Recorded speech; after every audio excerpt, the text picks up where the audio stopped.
Okay. Greetings. Let me first start off in the nation's greetings of peace and prosperity. Assalamu alaikum. As we have been taught, that means peace be unto you. We're glad to see all of our people here this afternoon, those here with us, and those who might be viewing from social media. Welcome to the Black Economic Forum, sponsored by let me just get this right. I want to make sure I get this correct here.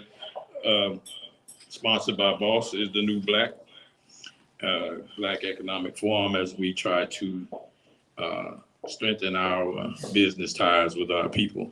So as we are taught in the Nation of Islam, we start all of our meetings off in prayer. And if everyone would be so kind to stand and just silently follow me in the prayer and attention prayer. In the name of Allah, the Beneficent, the Merciful. All praise is due to Allah, the Lord of the worlds, the Beneficent, the Most Merciful, Master of this day of judgment in which we now live. Thee do we serve, and thine aid we seek.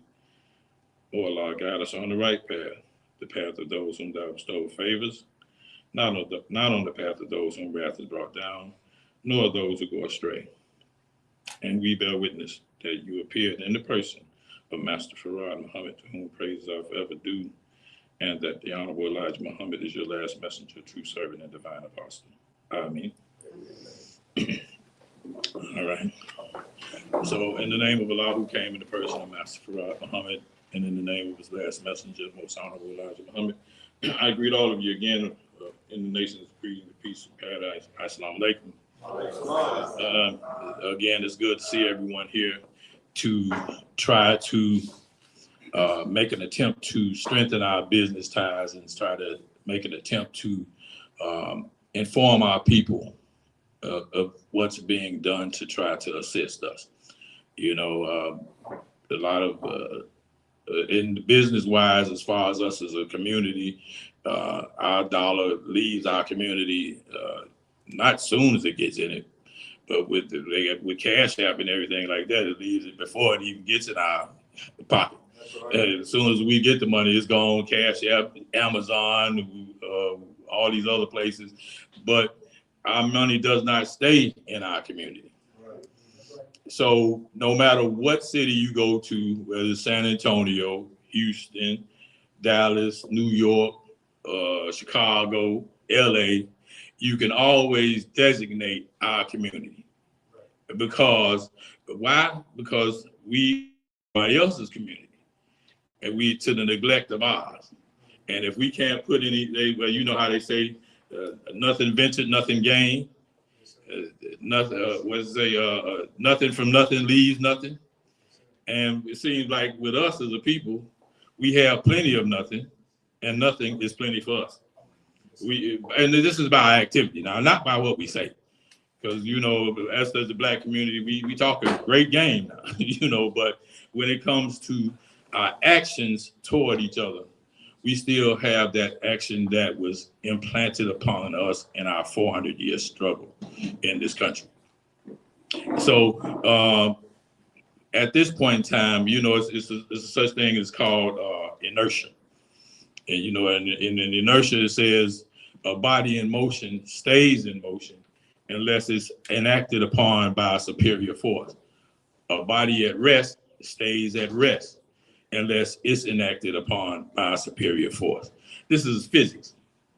Well, the superior force is going to be, that's going to enact upon our people, is the crumbling of this system. This American system, this American way of life, is happening by degrees, and the wise among people know it. But we are so distracted, and sometimes intentionally, that we cannot see that we are crumbling by degrees. But that is happening further and further every day, and that's why a lot of the unrest you see in the world is happening, because other people can feel it. They're not busy out finger popping. They're not busy out, you know, trying to get distracted intentionally. They are busy trying to provide for them and their offspring. And so if we don't provide for anyone else, we should be thinking about those who coming behind us. We all agree on that? Because if we're not thinking about those who coming behind us, that makes us a very selfish people. So, so I commend everyone that's out today. I'm trying to make an attempt to move the needle as far as our consciousness, as far as what we need to be doing. So,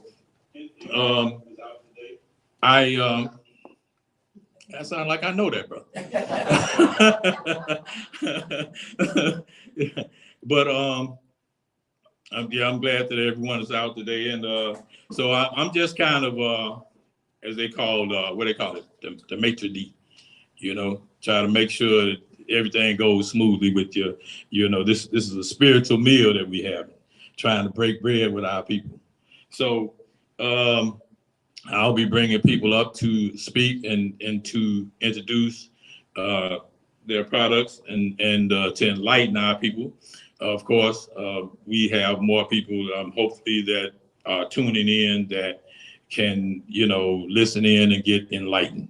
And that's the whole purpose of being enlightened, is you enlighten someone who is in dark. So we in the dark place as a people. We need some light. We need plenty of lights, more lights than we have here. But we are here doing what we have to do, and that's really all we can do. And so the first person I'd like to bring up to discuss what they do and the benefits of what they do is Brother Amir. So is he okay? I'm sorry. Yes. All right. So you come on up, brother, and speak with us. And thank you.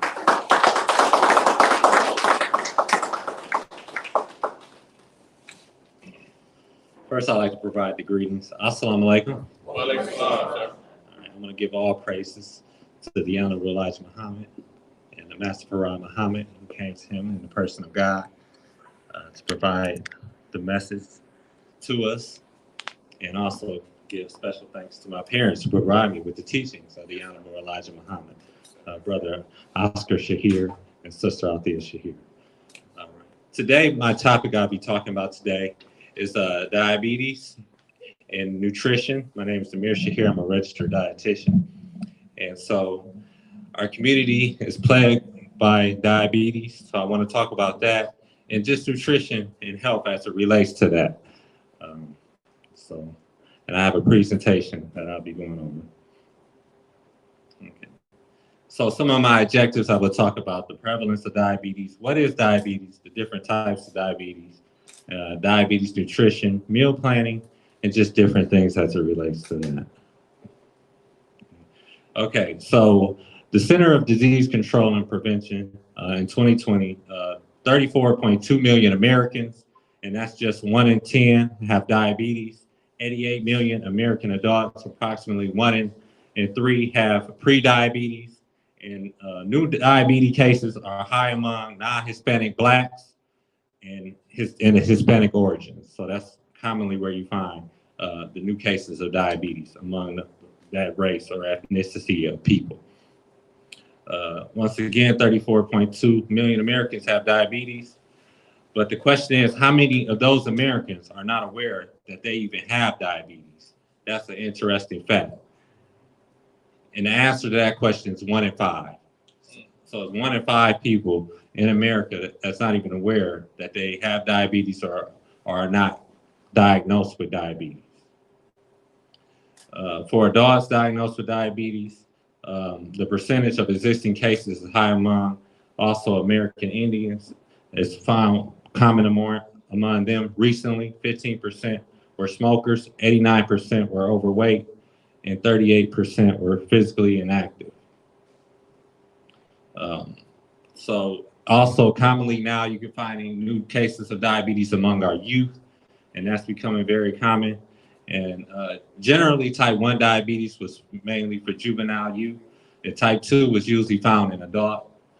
But now between 10 and 19 years of age children, type 2 diabetes is being found among non-Hispanic whites and non-Hispanic Blacks.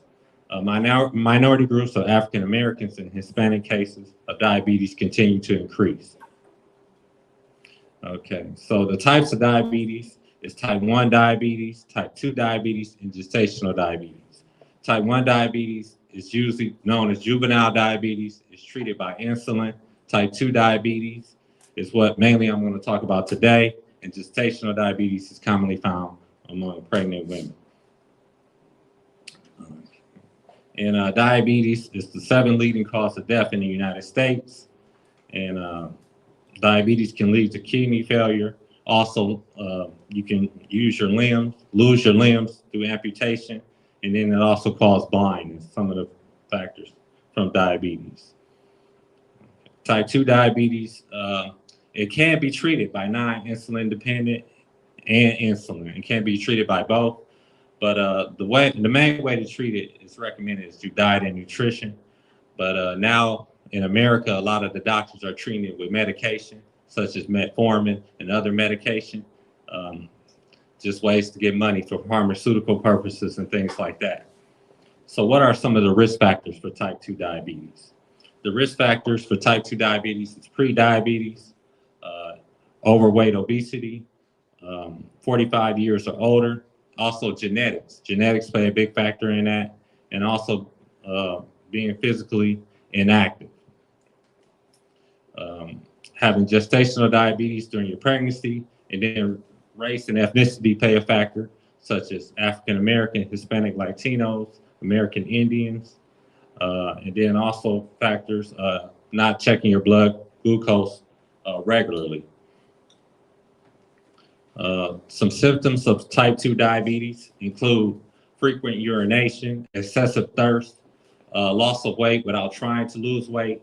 You're very hungry all the time, blurred vision. You're having numbness and tingling in your hands and feet. You're feeling very tired, very dry skin, have sores that are not healing. And those are all just some symptoms of type 2 diabetes. So what we're going to talk about now is your A1C and blood glucose and your glycemic control. What can cause hyperglycemia? Hyperglycemia is when your blood sugars are elevated. And it can happen due to consumption of too much carbohydrates at meals or snacks, limited physical activity, adverse effects to medication like steroids can have an effect. It can raise your blood sugars, stress, and then dehydration and menstrual periods as it relates to women. All can have an effect on raising your blood sugars. And what can cause your blood sugars to drop, which is known as hypoglycemia, missing meals and snacks, consuming a limited amount of carbohydrates, drinking alcohol, and side effects from medication, and then also over-exercising can cause your blood sugars to drop. Because your sugars provide energy for you when you're exercising or doing any physical activity. It's kind of like fuel. So if you're over-exercising, you can burn all that fuel up, and it can cause your blood sugars to drop. Okay, and so your A1C, that's a measurement that you go to the doctor, they check your A1C, and it measures your blood glucose levels. And with that, the range we like to have it in, like to have your A1C less than 7%. That's the American Dietetics Association, American Diabetes goal. For your blood glucose, you want to check it. Before your meals, you want it to have it between 80 and 130. And then after your meals, it should be less than 180 if you're diagnosed with type 2 diabetes. Okay, so healthy nutrition. Healthy habits is generally the same as people with or with diabetes. So what we try to encourage is just developing healthy habits. And healthy habits include eating more fruits and vegetables, choosing whole grain and fiber-rich foods, lean proteins, and limiting fatty foods and added sugars. Okay, so traditionally, advice and recommendations for people diagnosed with type 2 diabetes is they will always recommend to eliminate all sugar and carbohydrates. But that's not true. That is something that we do not recommend. People can enjoy all foods, even sweetened beverages, but we always encourage moderation. Moderation is always key. And then also carbohydrates. You need carbohydrates for fuel because that's the fuel for the body. So we do not recommend for you to cut them out of your daily nutrition and diet. Okay. And then also ways that people have been doing with carbohydrates, with counting their carbohydrates. And counting carbohydrates is just with the servings. Uh, and it also balances between carbohydrates and then insulin. If you are on insulin, a lot of times you have to balance your carbohydrates with the medication. And commonly now they treat, I know in a hospital setting where I work in, they generally treat diabetes first with medication, and then we have to adjust the carbs based on the medication that they're providing. And so we're trying to change it, the culture of that, to try to provide the food first, and then they adjust the medication based on the food. And so with common carbs, when you look at it, you take the total gram of carb. It requires identifying the total gram of carbohydrates and then dividing the total grams of carbohydrates by 15. And so the aim of what you should eat is 60 to 75 grams of carbohydrates per meal. One serving is 15 grams of carbohydrates, 4 to 5 servings of carbohydrates per meal. So the question is, what foods have carbohydrates? Carbohydrates can be found in cereals, breads and crackers, pastas and rice, starchy vegetables such as potatoes, sweet potatoes, corn, and peas, beans, milk products, milk, soy milk, and yogurt, fruit and fruit juices, and sweets like cake, cookies, and ice cream, all contain carbohydrates.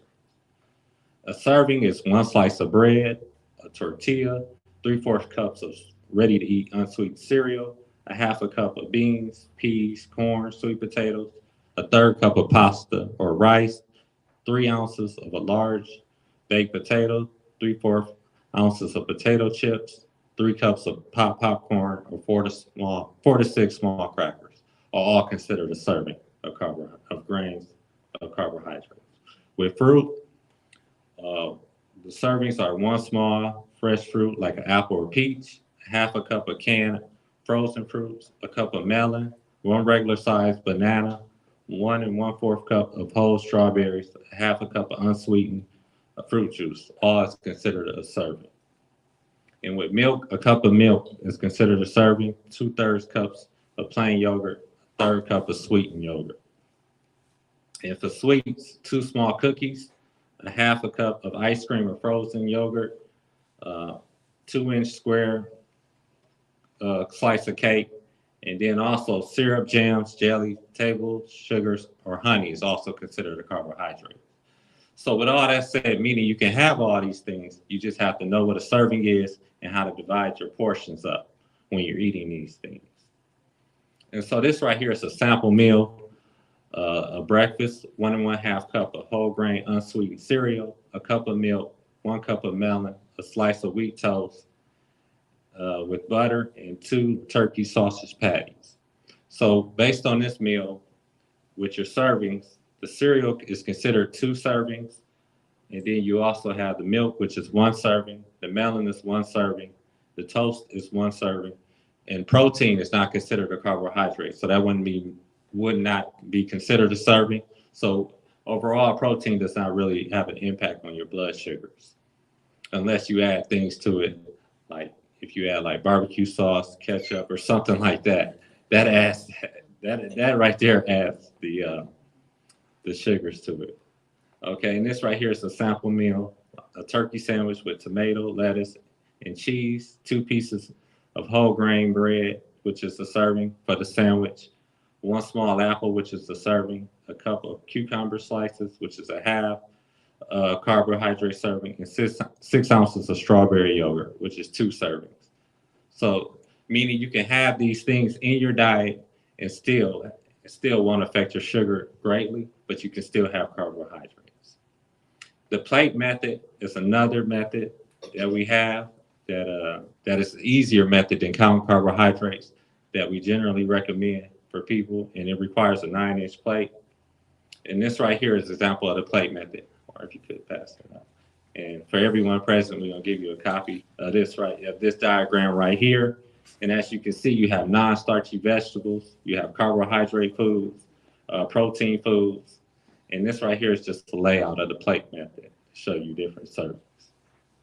So what are some non-starchy vegetables? Non-starchy vegetables is something that you can add to your plate. It does not count to your blood sugars or have an impact on your blood sugars. if you eat as is. Non-starchy vegetables include broccoli, cabbage, carrots, eggplants, your leafy greens such as spinach, kale, and even turnip greens, peppers, squash, tomatoes, mushrooms, cucumbers, beets, Brussels sprouts, celery, asparagus, onions, cauliflower, and okra. Those are all examples of non-starchy vegetables that you can add on to your plate. You can load up your plate with these things. It does not have an impact on your blood sugar. And so we consider these in the carbohydrate world just free foods. Other carbohydrate foods, which is on the plate diagram, is things like brown rice, pasta, starchy vegetables, sweet potatoes, plantains, potatoes, butternut squash, corn, and peas, beans, black kidney and navy fruits, and dairy products like milk or yogurt. You can also include that on your plate. Those do have an impact on your blood sugars, but just in moderation and portion control is always something to consider. And then lean protein. Lean proteins, we recommend this because lean protein does not have a tremendous impact on your weight, but lean proteins are also foods that are not carbohydrates and does not have an impact on your blood sugars. So lean protein is chicken, turkey, eggs, salmon, tuna, cod, lean beef cuts such as chuck, round, and sirloin, cheese, and cottage cheese are all protein options that you can choose as it relates to the My Plate method. Plant proteins are also good, such as beans, lentil, hummus, falafel, tofu, edamame, nuts, and seeds.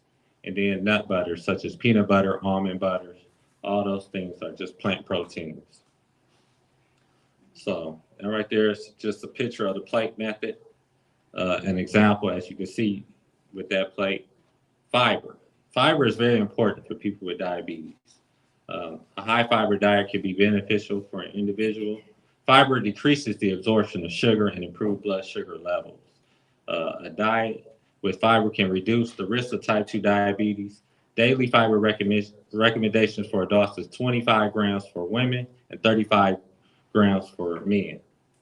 And fiber-rich foods are oats, peas, beans, apples, citrus fruits, carrots, brown rice, prunes, whole wheat flour, wheat bran, nuts, seeds, vegetables such as cauliflower, green beans, and potatoes, raspberry, and pears. All those are rich in fiber, and fiber-rich foods basically solves the absorption of the sugar into the bloodstream by eating foods rich in fiber.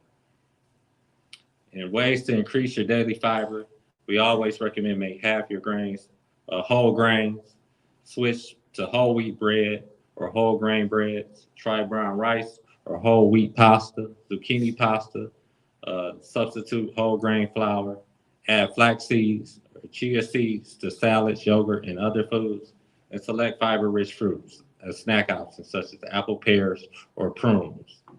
And so what I do when I provide recommendations for patients, I always take what they eat and then I always give them a fiber-rich option.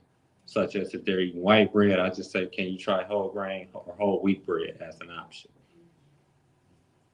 And so exercise is also recommended for patients or anyone with type 2 diabetes.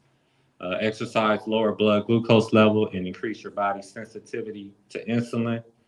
Regular exercise can lower blood sugar levels for up to 12 hours after the workout. Exercise recommendations for patients is try to get 30 minutes of aerobic exercise 3 to 4 days a week. If 30 minutes seem difficult, try 3 10-minute sessions. And aerobic exercise could be tennis, dancing and Zumba, walking, riding a bike, swimming, and basketball, all types of aerobic exercise. Weight-resistant exercise, such as strength training, is important. Also for patients with type 2 diabetes, it reduces fat and create more lean muscle. Muscle uses more glucose, and by using muscles more, your body controls your blood glucose levels better. So that's just something to consider. And weight training exercises is lifting weight, planks, pull-ups, and weightlifting 20 to 30 minutes, 2 to 3 days a week is recommended. Stretching is also very important because when you're exercising, you want to stay flexible, and then it also keeps it so where you don't get injured or sore or won't be sore for too long. So stretching is very important. And stretching, once again, is increases flexibility and limits muscle soreness. And stretching 1 to 2 times a week is very important. Yoga is the type of stretching exercises, and then also you can find stretches on the internet and do them yourself. And I want to thank everyone, and that concludes my presentation.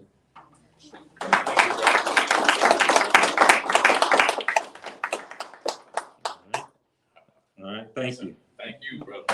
Yes, sir.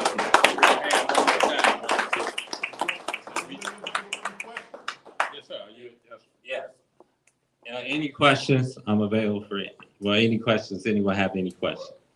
You mentioned prunes. Yes, sir. Now, how much and how often should you take prunes? Well, Here's a better question. A clean out. Prunes or just fiber, not fiber, brain. Which one you recommend all at the same time? well, you can do both. Prune is a source of fiber, and bran is a source of fiber. So both of them are fiber sources. Both is recommended. A lot of times with constipation, we offer prunes as an option because bran sometimes could be harder on the digestive system. It all depends on the digestive system, but both of them are good options. Juice or actual prune? Okay, well, with the juice, the actual prune has more fiber than the juice. But sometimes we do offer the juice, but the actual prune has more fiber. The juice can have a greater impact on your blood sugars too. Bad way? Yes. Okay. Yeah, I mean, well, I'm not going to say bad, but it can raise your blood sugars more rapidly than eating the actual prune. Because juice it goes Right. into your bloodstream faster than the food.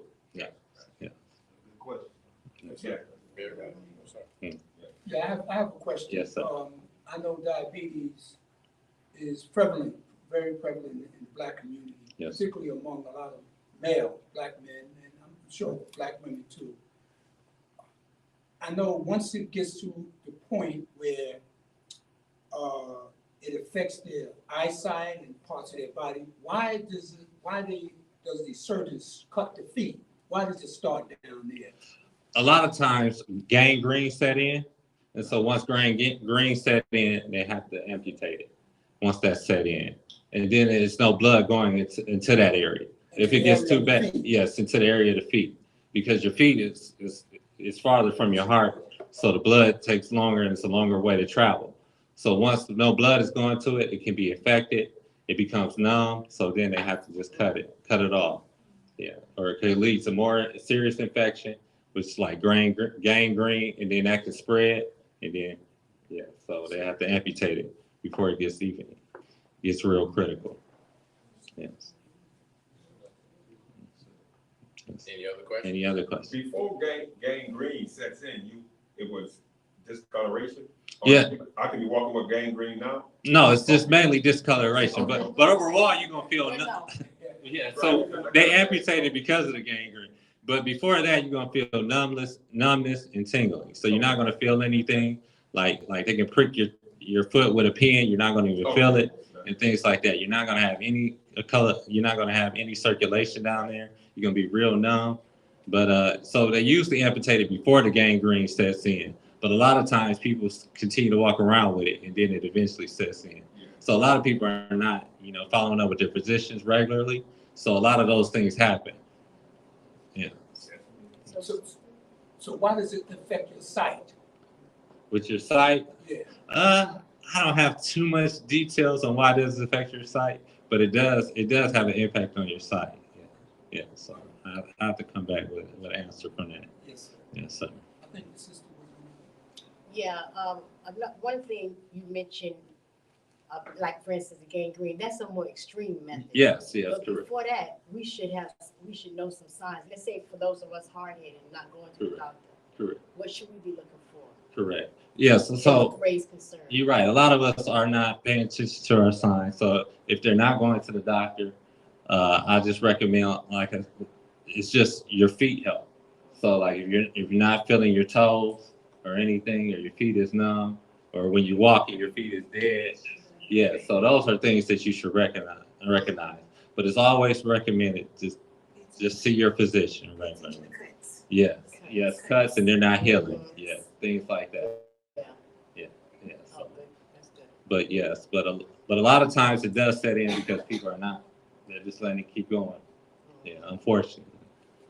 Sir, I got a question. Yes, sir. I know a lot of times it runs in the family. Is it a hereditary trait? Yes, genetics does play a big impact as it relates to type 2 diabetes. It does play a big impact as it relates to that. And then, but genetics also play an impact onto obesity and weight. And obesity is a major impact, a major risk factor for type 2 diabetes also. So it's very important if diabetes does run in your family, type 1 and type 2, genetics is a factor, that you do begin early to monitor your blood sugars and pay attention to those risk factors, such as prediabetes. My brother, with my arm feeling numb.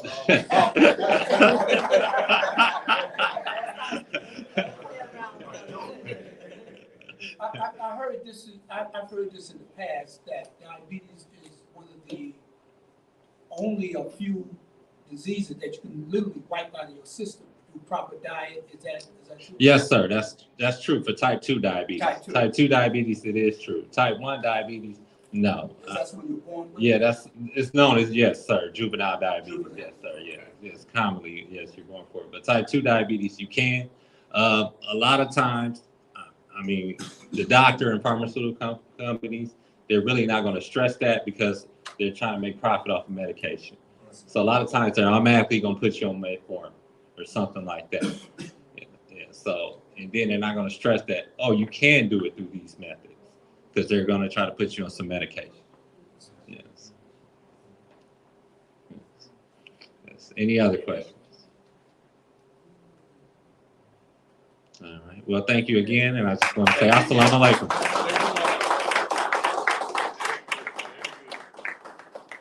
Very good. So, that was some good information the brother gave us. Wouldn't you agree? Yes. Yeah. Go ahead. Okay. All righty. So, while I was listening to the brother, we all come up under the same circumstances, under the same dietary lack of laws. I was listening to him call off those portions, and all I kept hearing was guilty, guilty, guilty. But one of the things in the Honorable Elijah Muhammad, Messenger Elijah Muhammad's teachings say that we were taught to eat the wrong foods when we were babies, and that's spiritually and physically as well. But they, as we can see the outcome, because we are what we eat. We can see, how our health gets broken down. Every major health category, you look and you say, okay, who's near the bottom or who's on the bottom? Pretty much is us.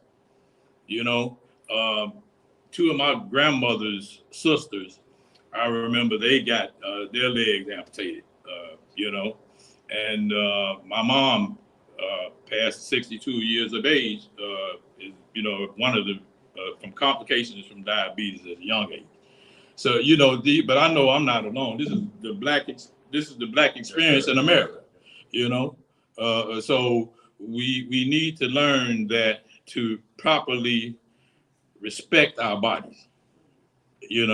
And one other thing we need to learn: this is not a dress rehearsal. This is a one-time show. We got to get the most out of it while we're here. If you thinking that you're gonna get something on the other side, that's part of the problem. We're gonna be all right. Jesus gonna fix it and all that kind of. Okay, that's what you believe. But come on, we got to do something while we're here. I'm not knocking anyone's belief, because if that's what gets you through the day, that all praise due to Allah. But at the end run, we have to take care of ourselves while we're here. It's said, even if you're talking about Jesus or whomever, they're supposed to come to give you life and life more abundantly.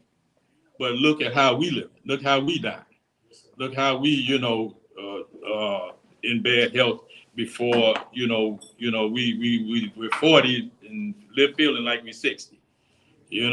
So we have to do better in what, what goes into our body. It was something, as a brother was reading, saying that I was thinking about a post that I saw. I posted this on my page the other day. I just want to bring this up because it ties in line with what the brother was saying. But it talks about the American diet, and making it, distinguishing it from the other diets. Because in Europe and a lot of these countries, they don't deal with a lot of the same things we deal with. The here in America, the dollar is the god.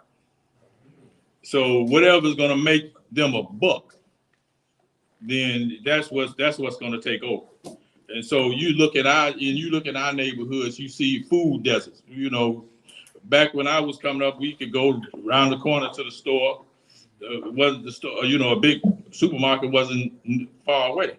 But now you got these food deserts, and then you got these little corner stores with the Arab merchants and all the other foreign merchants selling us death and destruction. And we got all these restaurants selling us, and just listen to the brother say the typical portion of the meal. Come, we know better, brother. So we already know them portions. We don't know nothing about them portions, but they have a way of wearing us down over years, So we have to do better. And even if we don't do better again for ourselves, we got people coming behind us. Okay, so at least we can give them the benefit of what we learned to try to make them better than we were. Right. That's one thing the Caucasian does. He looks out for what he calls his progeny. They got to get it like I got mine.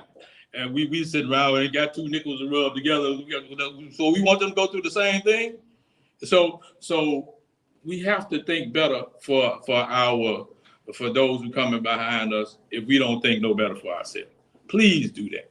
Not only us in this room, but us in the listening community, because we have to prove our worth. So while I was talking, I get off track sometimes, so excuse me. But I'm gonna bring up okay. All right. So in the vein of holistic, homeopathic healing, natural things to do to get away from this unnatural way of life that we've been taught.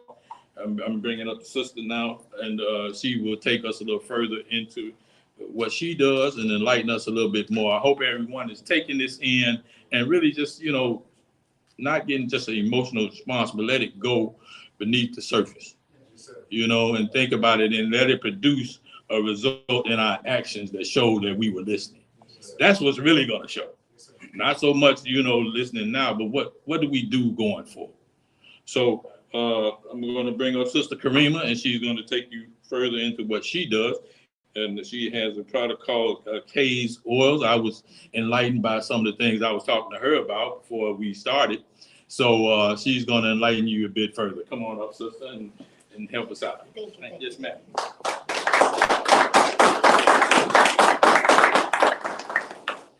Assalamu alaikum. I just want to tell you guys, I'm very, very honored to be asked to speak to you guys today. But I'm always happy and enthused about speaking to anyone that wants to learn about essential oils or any naturopathic way of healing. I'm always enthused, and I'm not that very good at speaking with a mic and all that stuff, so please excuse me.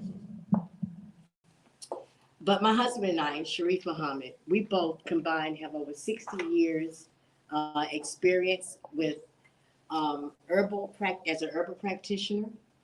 And within the last 5 to 6 years, we've added on to the rung of the ladder, being an aromatherapy practitioner. Self-taught, we are continuous learners, and we surround ourselves with people who have this knowledge that are always willing to teach us, because when the student is ready, the teacher always appears. Yeah. So we are surrounded by those who are willingly teaching us this information. We, in turn, pass it on to whomever is brought into our circumference. We love for it to be our brothers and sisters, but we share this information with anyone. Okay. When I never knew why I gravitated toward utilizing herbs. Okay, I'm just giving you a little background history and know where I come from.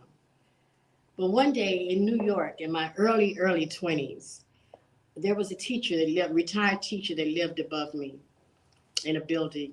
She never received any visitors, so I decided to just start visiting her. I thought she might be lonely.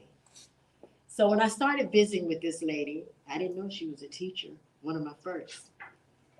She turned me on to herbs. She said, go in there and look in my cabinet and look at my medication. She had, this was back then. God willing, I'll be 62 in a few weeks. No, in a few days. In a few days. And my husband said Monday. And she said, go and look. So we're talking about early 20s. She said, go and look in my cabinet. She had all types of medication. We all know this, right? She said, I don't take none of that stuff. She said, I want you, I didn't know what a Muslim was then either. She said, she wasn't a Muslim, but I said that for a reason. She said, I want you to go up to 126 in Lenox.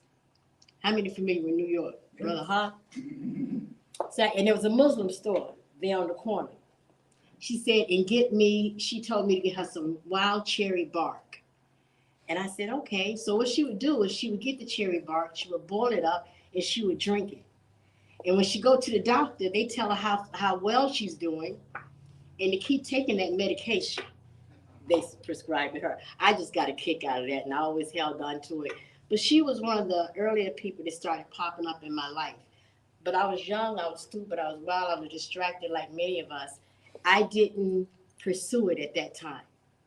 But people kept showing up in my life. So fast forward to now. United Nation Builders Black Business Economic Forum. A lot of times, if we don't have good financial health, it makes us sick physically, emotionally, spiritually. So when you stop by our vending booth today to speak with me and my husband, we want to share with you on how this can also be a venue for to help build our financial health. Okay, number one. Number two, essential oils, which is primarily what I'm going to talk about today, is plant medicinals. We've all heard about herbal medicine, right? Herbs. Yes, ma'am. Now, one of the reasons why more people know, I'm going to tell you an interesting story. One of the reasons most people know about herbs and not essential oils is because way back when, it was the elite that used the oils from the plants. It was the populace, the worker bees, who just used, since they couldn't afford the oils, they dried the plants, calling them herbs. And over time, that's what the populace utilizes, dried herbs. But then and now, if we're talking about a premium quality essential oil, we're talking it's expensive to use. And a lot of the elite use them. It's time for that to change. It's time for us to learn this knowledge that has always been with us since time immemorial. I was telling the brother here, Brother Rashid, thank you. I was telling Brother Rashid, he said he was smelling one of the essential oil blends called Thieves that we have over there. I said, do you know that there's something called an Egyptian papyrus that's currently on display at the Smithsonian Library or institution, whichever they call it. It has materia medica of herbal combinations to use for medicines that they're still using today.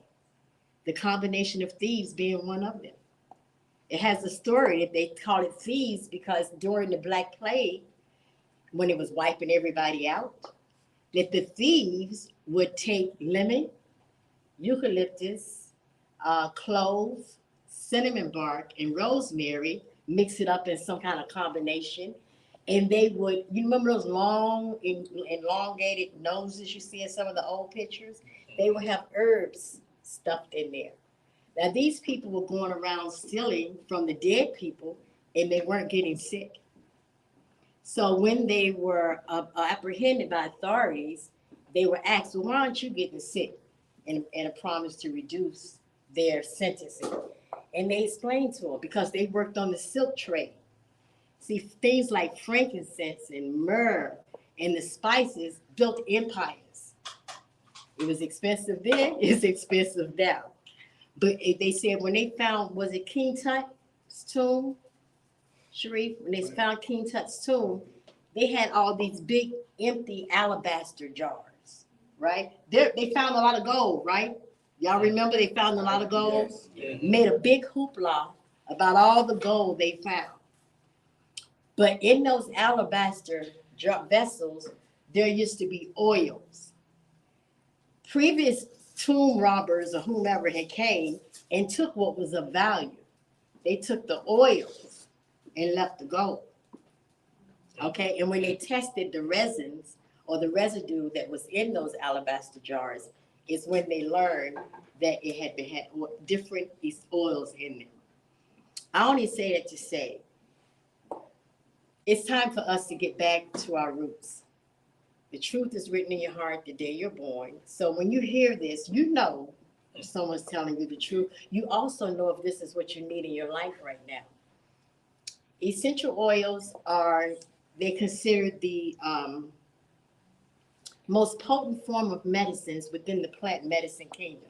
So what I mean by that, you could have peppermint. Let's just take peppermint. I know, sister, you don't like peppermint. But let's say, first thing popped in my head, let's say you take peppermint and you drinking it because you have a cold. So you might have to drink about 10 cups of dried herb, the peppermint, to start receiving the benefits of that, right? But then if you move on up the ladder, you also have tinctures. Everyone's familiar with tinctures? No, Yes, no. Yes. never heard. Tinctures are when we take dried herbs. And now I thought we had reached the ladder of making potent medicine when my husband and I learned about tinctures. And we still make them today, and we still use dried herbs today. But you take the dried herb, and let's say you put it in a gallon mason jar with either vodka, and because vodka or brandy, or you say a lot of Muslims ain't gonna be drinking that liquor. What did you say you use? The alternative. You have a car. A glycerin. You have a car. A vegetable You have a glycerin, car. right? You have a car. You have a car. You put that in the jar and fill it. You put the herbs in there, let's say half full, and then you fill it up with the alcohol. I do like the vodka best, and that's the only alcohol I intake. But you leave it there for like 30 days in maybe a dark area paper bag. At the end, you take the cheesecloth and squeeze that out. Now, all of the medicinal properties from that herb, whatever was in there, is coming out in the alcohol. You would transfer it to some amber jars or bottles, and you start administering that to yourself as medicine. Depending on the combination you use, you could be making something to support your heart. You could be making something to support your digestion, anything, right? The brother was talking about diabetes, and my grandmother, before she left this world, she raised me. They had told her she had a sore that developed on her foot one day. And they told her that we're gonna have to take your foot, Miss Nettie. She said, well, I came in here with 2 feet and I'm gonna leave with 2 feet. She did leave with her 2 feet, but every day she had this sore. It was like boring a hole. It just kept getting deeper. And we would wash her foot every day. She was a hard worker. She worked long hours every day that I've ever known her. We would wash it every day. We would put betadine on it and we dress it up in the cloth.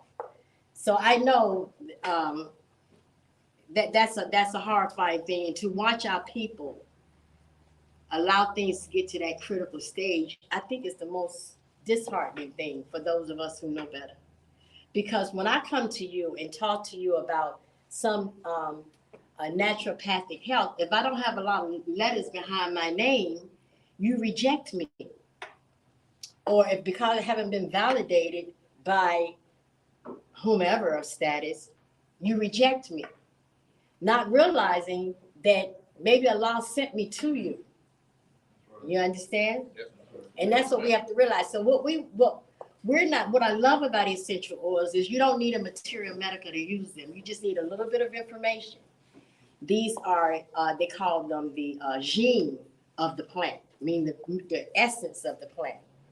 Once the essential oils are extracted from the plant, whether it be through a method of steam distillation, it could be cold pressed, or they could be like frankincense and copaiba and myrrh.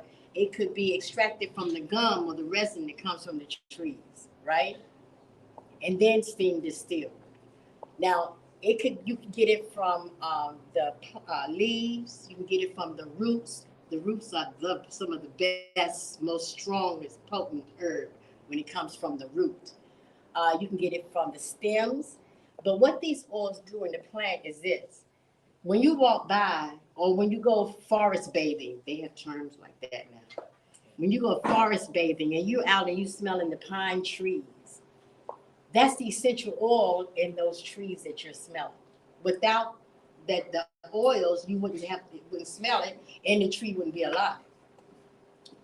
When you say smell the roses, that's the essential oil in that rose plant, right? So you get the idea of what I mean by the oils, right? So because within those essential oils, they have plant-based hormones, they have plant-based oxygen, plant-based DNA programming, estrogen that the plants produce. The same way those things work within the plant to keep it healthy and vibrant is the same way it works within you and I. Because since time immemorial, we have a symbiotic relationship with plants. If they take all the plants off the planet right now, within 3 days, you and I will be dead. We cannot live without them. We can't. Now, even though there's a lot of species out there, there's only a small number that we get our medicines from. That's not an accident. That those were set aside as our medicines. So essential oils are not only the most potent form of plant medicine, right? But it is also the most effective because they're small in molecular structure. The molecules are very, very tiny. They're lipid soluble, so they permeate into our bodies very fast. You can put them on your skin because we contain mostly of fat. So when we put them on our skins, or we take some that have been determined as safe internally, we get the effect like right away, right? There are other caveats like, okay, if you have a very acidic body and you're using natural medicine, it's going to take it longer to work on someone who has a more alkaline body. That just makes sense, right? So that is plant medicine in a nutshell, or essential oils. And what we're representing is we're brand partners with Young Living Essential Oils. We aligned ourselves with Young Living because of the principles that company has come up with and has been maintained to this day, okay? They have essential oils, essential oil blends. They have clean products to use for your home to remove those toxins out of your home that are causing nothing but endocrine disruptors later in our life. We don't even realize it. You go to the doctor and when your hormone system gets out of whack, right? And we go to the doctor, you know what I mean. We go to the doctor, then they go treat the symptoms you came in there and you described. They're not going to say, well, it's probably some of those cancer-causing carcinogenic products that was grandfathered in back in the 1970s by the FDA, right? Back in the 70s, they did that to us. They grandfathered in hundreds of products, knowing that they cause birth defects, knowing that they cause cancer, knowing that all the different things. endocrine disruptors. Now, when you're younger, you're more robust, so you resist these things. But as we get older, things start breaking down, especially when we're not on top of our game, right? So you go to the doctor and you say, well, I got this wrong, I got that wrong. They're going to treat that symptom. In essence, what has happened is over the years of using those toxic products is causing different things.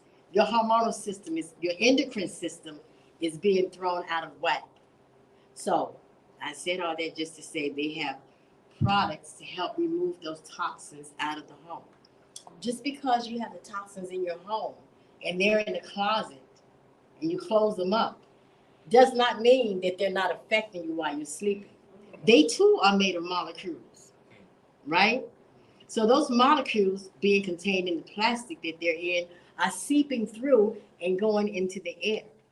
When you diffuse essential oils in your home, it improves the air quality in the home, right? Because their molecules, again, are very tiny and they're very binding. So they bind to whatever molecules that they're around, whatever they come in contact with. And it helps dispel some of these molecules that are causing us harm. All right, so that's another thing. I might be a little bit all over the place, but I get so excited about this stuff. I kind of go overboard with people and I scare them sometimes. But the more you know this stuff and start adding on to that repertoire of knowledge, the more you're going to want to know, especially if it's your point in your life where you're ready for this. Now that's essential oils. One more thing I want to, we have a diagram, and please stop by and speak with me and my husband today. We have a form called Getting to Know You Better. Fill this out. If you have any areas of interest that we may be able to provide some help to you or suggestions, we'll get back in contact with you. And it enters you into a raffle to receive a free bottle of essential oil.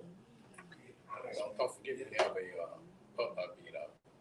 audience in social media if you have some information. Oh, well, thank you so very much, brother. Brother Rashid just informed me, and I did know this before, but it escaped me. I'm winding down, but something I want to tell y'all. He said, don't forget you have people that are watching through the TV. I forgot, and I'm so sorry. But my name is Karima Muhammad. I can be found on Facebook, Kayz Oils, Kayz, Oils, OILZ. Look me up on Facebook, K Muhammad -YL. The YL is for Young Living. I put things right there on my personal page. You can also find me on IG, or you can call me at 928-487-1290. If you have an area of interest that you want to learn about, we have a whole library of Zoom classes that are already recorded with nice digital handouts we've provided. So let's say you're interested in boosting your immune system, then we have a Zoom that me and my partner class that we've done on that already. And we give you, we approach the topic not just from a North American or Western perspective, but from a TCM perspective. So you're getting a wide range of things to learn about on a particular topic, and what essential oils or supplements infused with essential oils can be used. All right. Is there anything I may have left out? What is TCM? My husband wants to know, what is TCM? TCM is traditional Chinese medicine.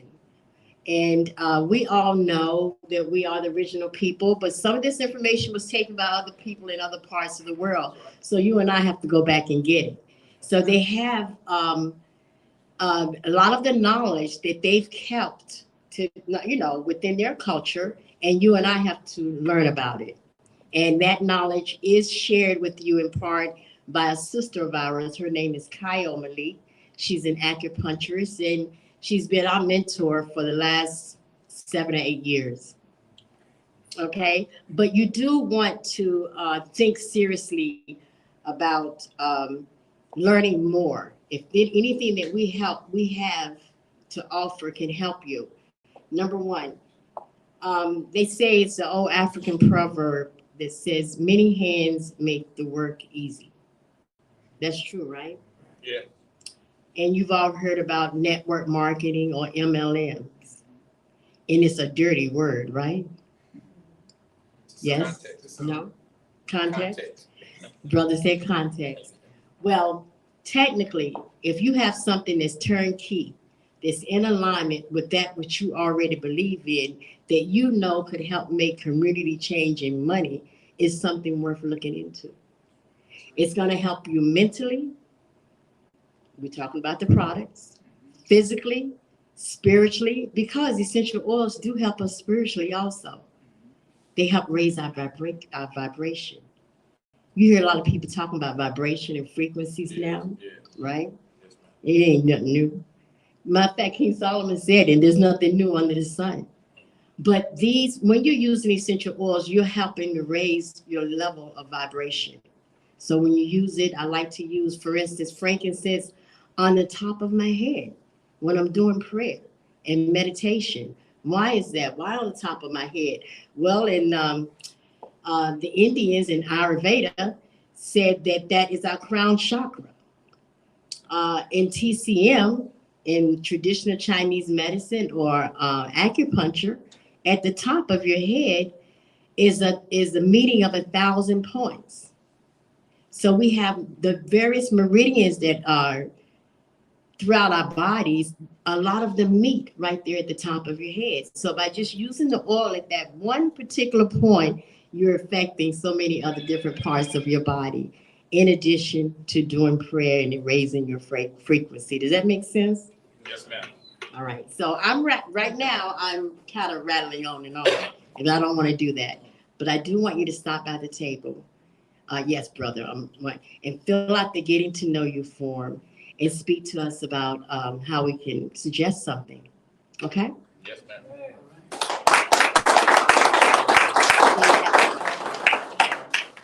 You mentioned frankincense and myrrh, and you mentioned something else in between the frankincense and the myrrh. I was trying to catch that herb or that name. Oh, did I talk about what was given to the Christ, child, the Christ, or something? No, you mentioned, I don't know if it started with an N. Sandalwood, No, I don't know if it started with an N or a C. Copaiba. That. Copaiba is a resin, and it's found mostly like in the Brazilian cultures, but it's a resin.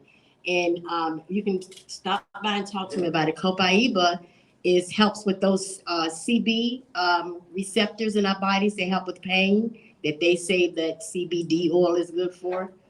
So Copaiba is very good for that, right? Yes.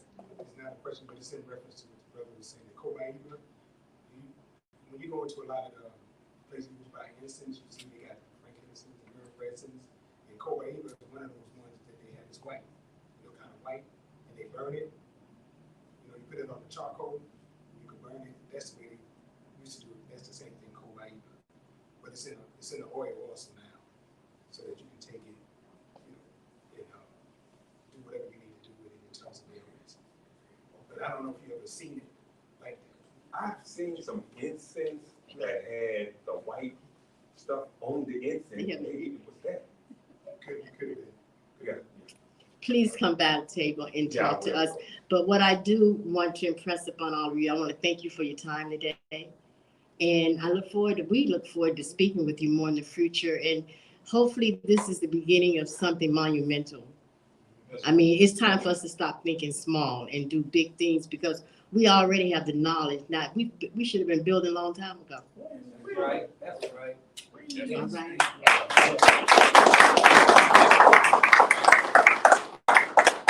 Thank you very much. All right. More enlightenment. As she was talking about the head, the top of your head. Yeah, just made me think of a verse in the Quran where it says, Allah's throne forever sits on water, your brain. So all of it's connected. We all, all of us are connected to the universe. We just been taught in a way that we didn't see it. And so our actions reflect that, and our results reflect it as well. So speaking of water, It's this, we have the next brother who's going to be speaking, representing himself to us. His name is Moses West. He's not here with us in the building, but he's on Zoom with us. And whenever he's ready to speak, I'm ready to hand the floor over to him. So Moses West, brothers and sisters, and he will be able to take you further into what he does. And this man extracts water from the air to help us out here. So Moses West, come on, brother.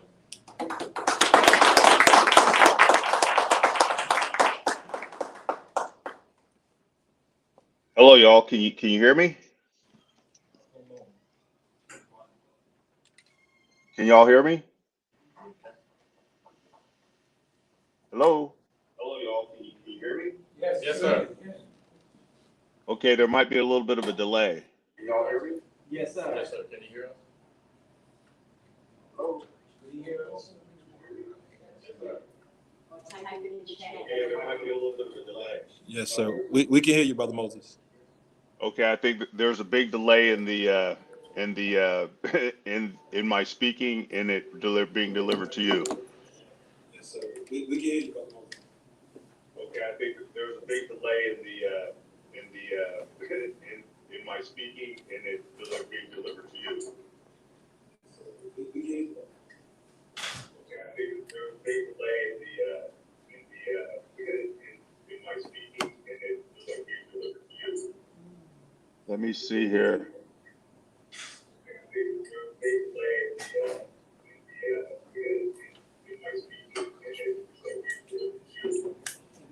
Let me see here.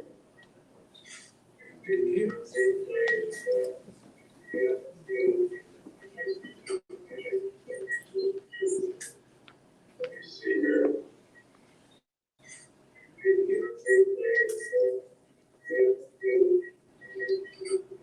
Brother Moses, can you hear us?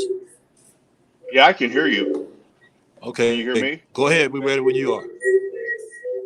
Okay, so my voice is matching the video now? Moses, can you hear us? Yeah, I can hear you. Okay. Can you hear me? Go ahead. We're ready when you are. Okay, what I'll do is I will talk through this even though it doesn't match.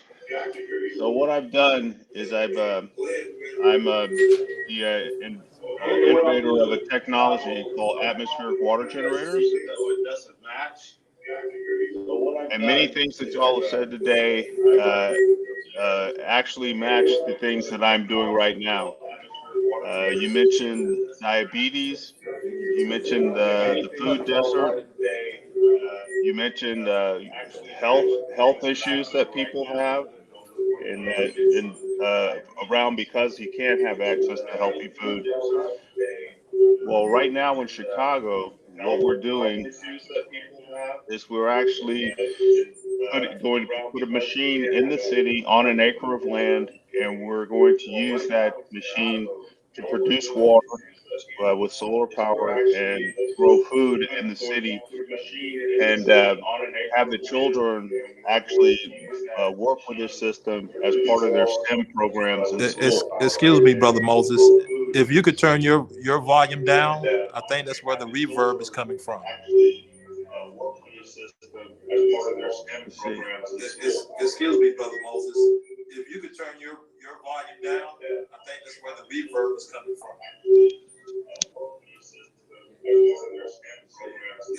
Excuse me, Brother Moses. If you could turn your volume down, I think that's where the reverb is coming from. Testing. Can you hear me?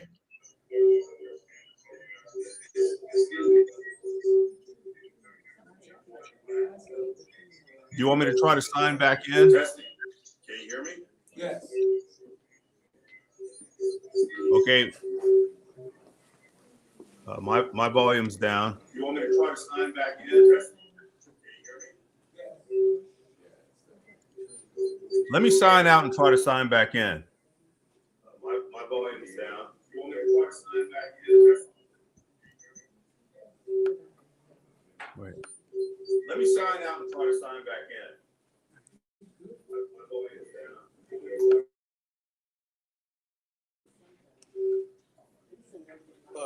Signed out.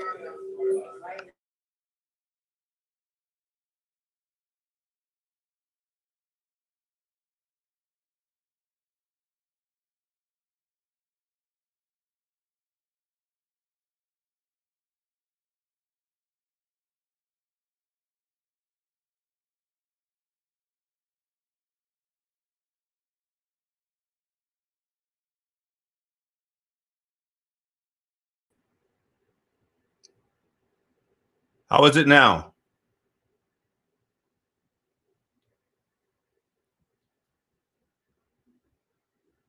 Hello, can you hear me?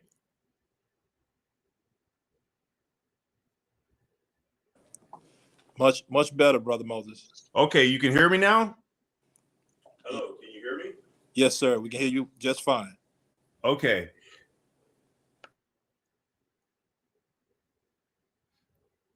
All right, so what I'm doing right now, I own a company called AWG Contracting, and I build equipment for the United States military. The equipment I build for the military is called an atmospheric water generator. But I also have a foundation, the Moses West Foundation, and I do this work on donations as well. And so right now, I just finished filling an order for the United States military, and that's shipped out. I'll show you some pictures here in a moment. And that same system is I'm building it for the inner cities. I received an award from the Martin Luther King Foundation, the Beloved Community Awards. Received it from Dr. Bernice King for the work, for humanitarian work with this technology. It's one of the highest achievements I've received so far from the civilian community with the work that we've been doing over the years with this. So this year I've decided that I'm going to pick one place, and we're going to do an initiative to eliminate the food desert. I heard y'all mention the food desert earlier, and the food desert is something that's it's very correctable. But many cities don't have pure water in the cities, but with this technology, you can actually make your own water. So can y'all see my screen?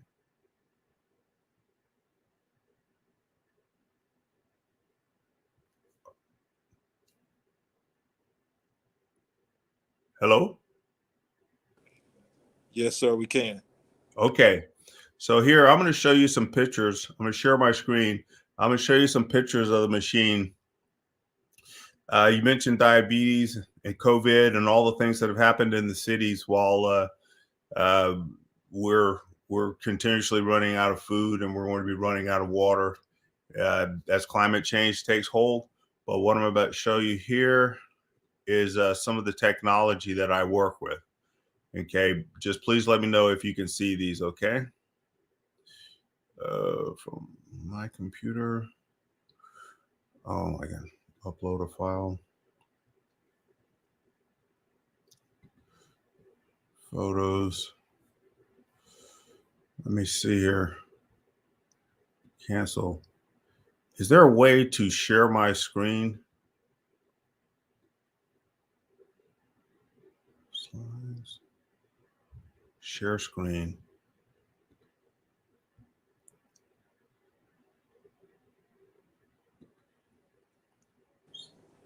What type of device are you on? I'm on my Mac. Hold on. It's gonna make me quit and What type of device are you on? You just dropped I'm on my Mac.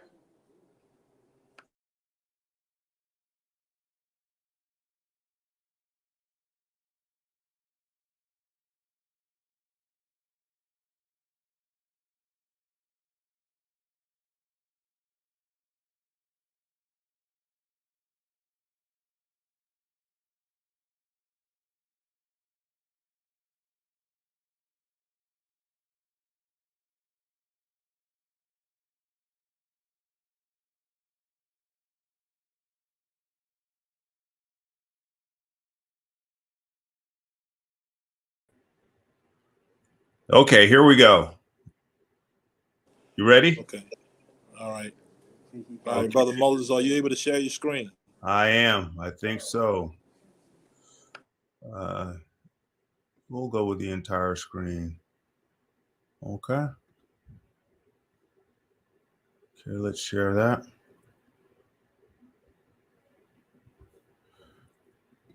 Okay, can you all see these pictures?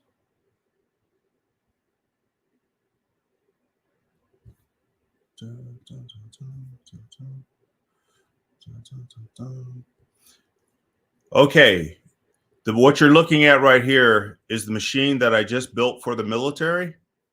Can you see these pictures? This is the atmospheric water generator. This is a machine that I design and build for the military. And this is a machine also that I feel that every household should have one. Every church should have one. Every community center should have one. This machine here can make upwards of 500 gallons of water a day, and it works on solar power as well. Can y'all see this picture?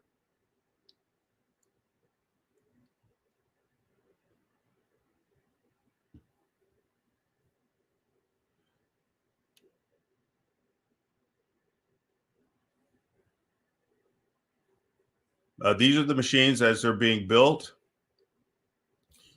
Here are the electronic components on the systems that I build. Can y'all see this picture?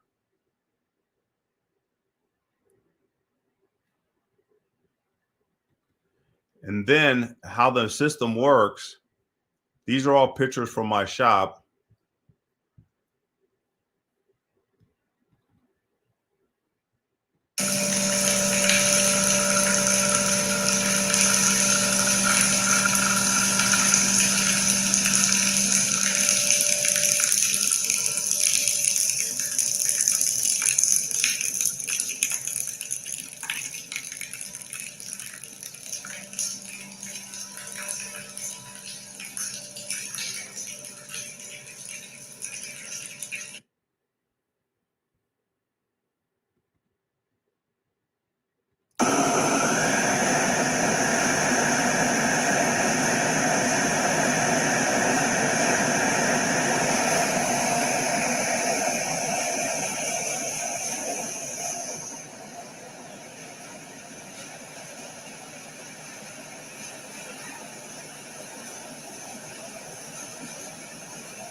Hello. Okay, I'm back. Were you all able to see those pictures?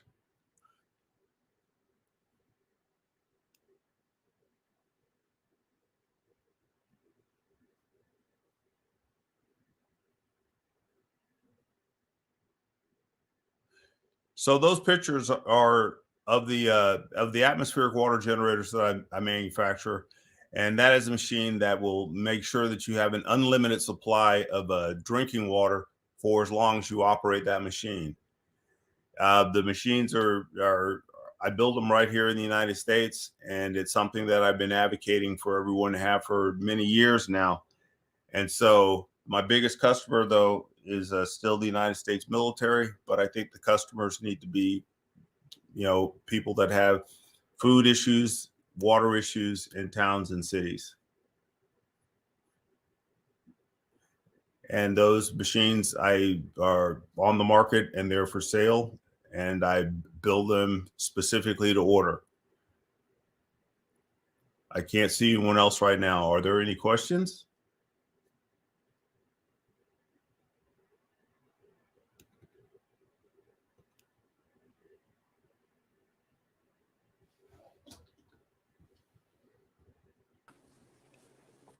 All right. Thank you, Brother Moses. Let me see if we have any questions for you. If you have any questions for Brother Moses, if you can go to the podium and ask your question. All right. Thank you, Brother Moses. Let me see. Anyone have any questions? All right. Thank you, Brother Moses. Let me see.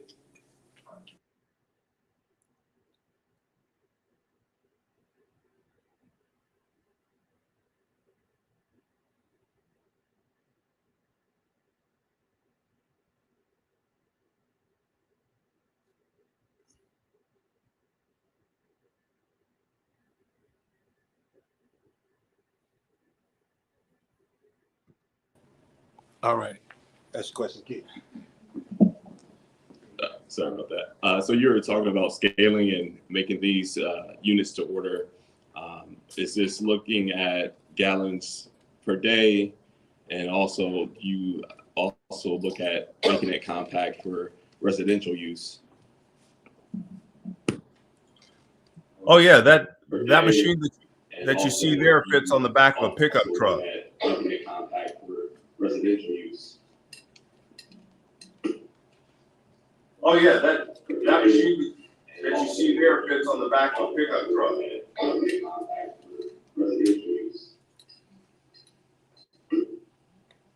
Oh yeah, that machine.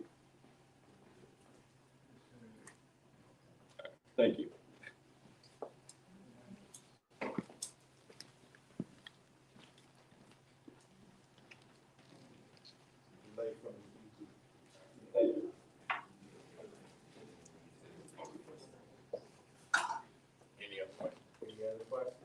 I have a question.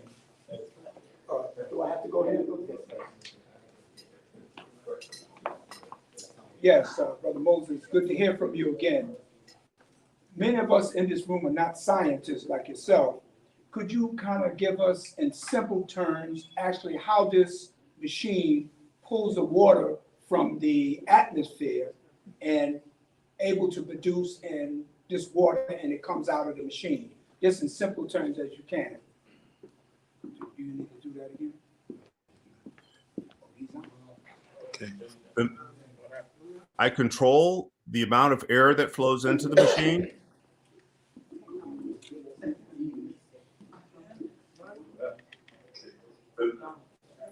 I control the amount of air that flows into the machine. I also control the temperature over specific surface area. And the larger that I can get that surface area, the better. I also control the temperature over specific surface area. And the larger that I can get that surface area, the better. I also control the temperature over.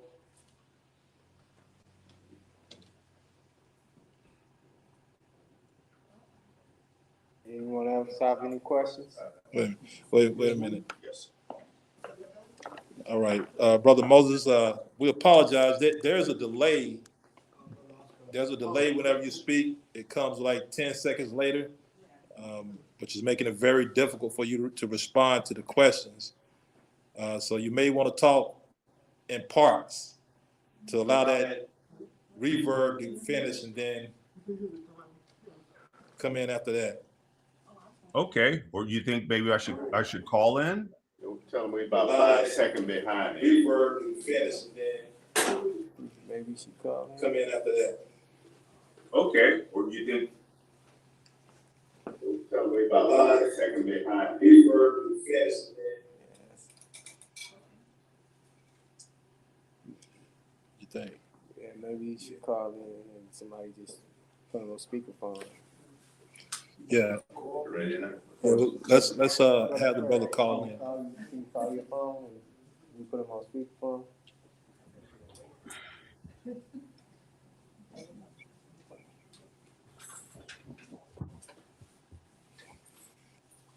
All right, Brother Moses, we're gonna have Brother Freddie to give you a call, and we'll have to do it that way.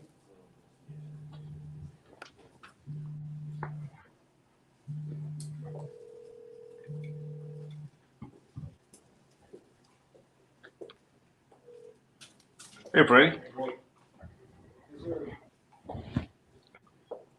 Okay, let's see. Let me mute it here.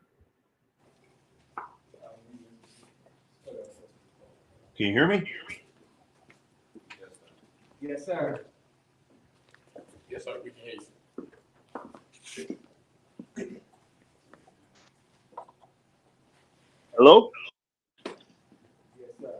Yes, sir, Brother Mosley. Yes. Okay, I think we Okay. get to you directly now. Better. Yes, okay, good. First of all, we want to thank you for coming to our economic forum. As you can see, it's the UNB Black Business Forum, Economic Forum. And many people don't know that we have been talking to you for quite some time, a few years. And one of the things that we're trying to do is boost our economics in the Black community. So I just want to find out from you, is there anything that can be done, like, so for example, making certain things for your machine, providing certain material for your machine that would pretty much benefit you and also benefit us, and especially in the Black community? To the mic, so Absolutely. I think the thing that you benefit from now more than anything else with this technology is you are able to produce water, and you are able to produce food with that water. And you can do this on solar power. So in the next few years, we're due to climate change and the heat waves and the cold fronts that we see come across and kill crops, along with the floods, we're going to see shortages of food that can make it into inner city areas or disenfranchised neighborhoods. But here's a technology that allows you to become a food producer.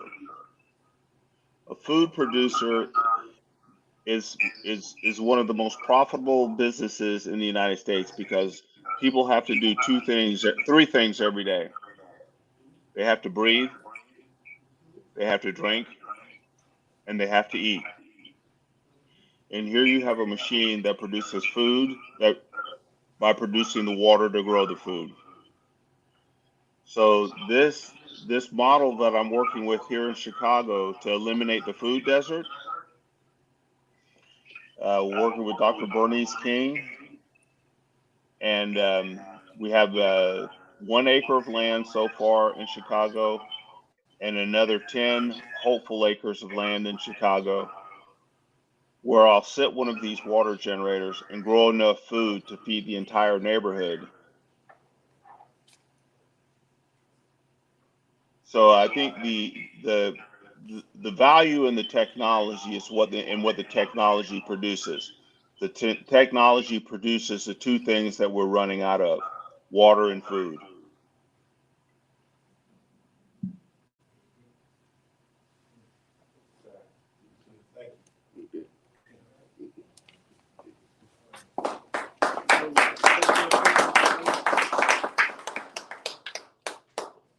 That's it, sir. Anybody have any questions?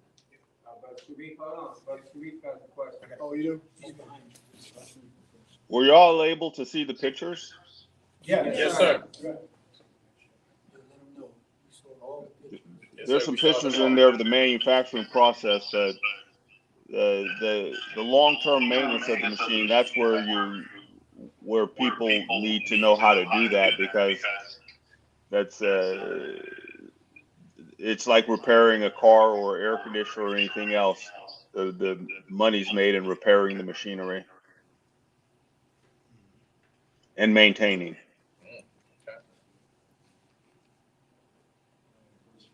Hey, Mr. West, we got another question for you.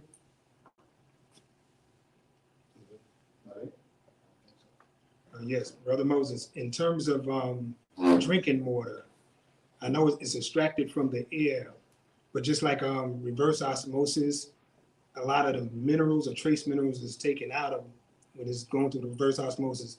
We have a problem with that when it's extracted from the air and we just want to drink it. Do we have to add anything to it, or is it just good that way? When you look at the machine, say if I pull up a picture of the machine, 1 second here. Share my screen again. Let's see.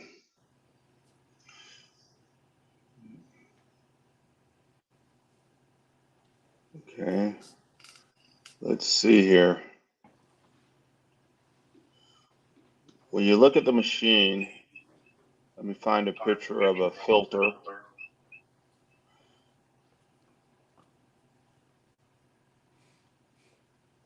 Inside the machine, there's water filters in here. There's an air filter here. And so in this section right here, can you see my pointer? Yes, sir. This is the water spigot. All you do is you add a remineralization tank. Yes, sir. And that's it. Okay, thank you, bro.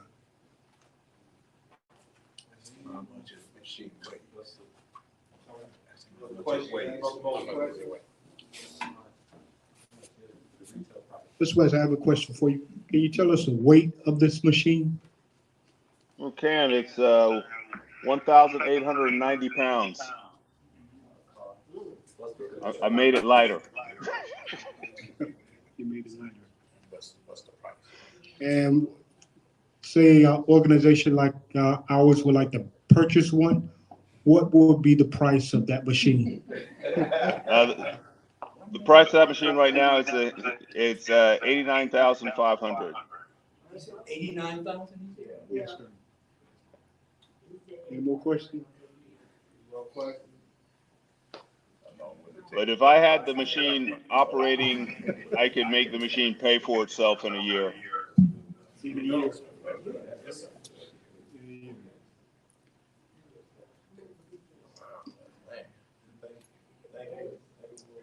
All right, Mr. Moses, I believe that's it as far as questions is concerned.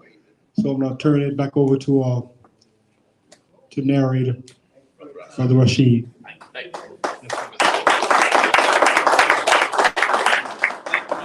you, Mr. West. We most certainly appreciate that. As we know, water is the basis of life. So we can't exist without water. So, you know, we are great people, brothers and sisters. I don't care what nobody says.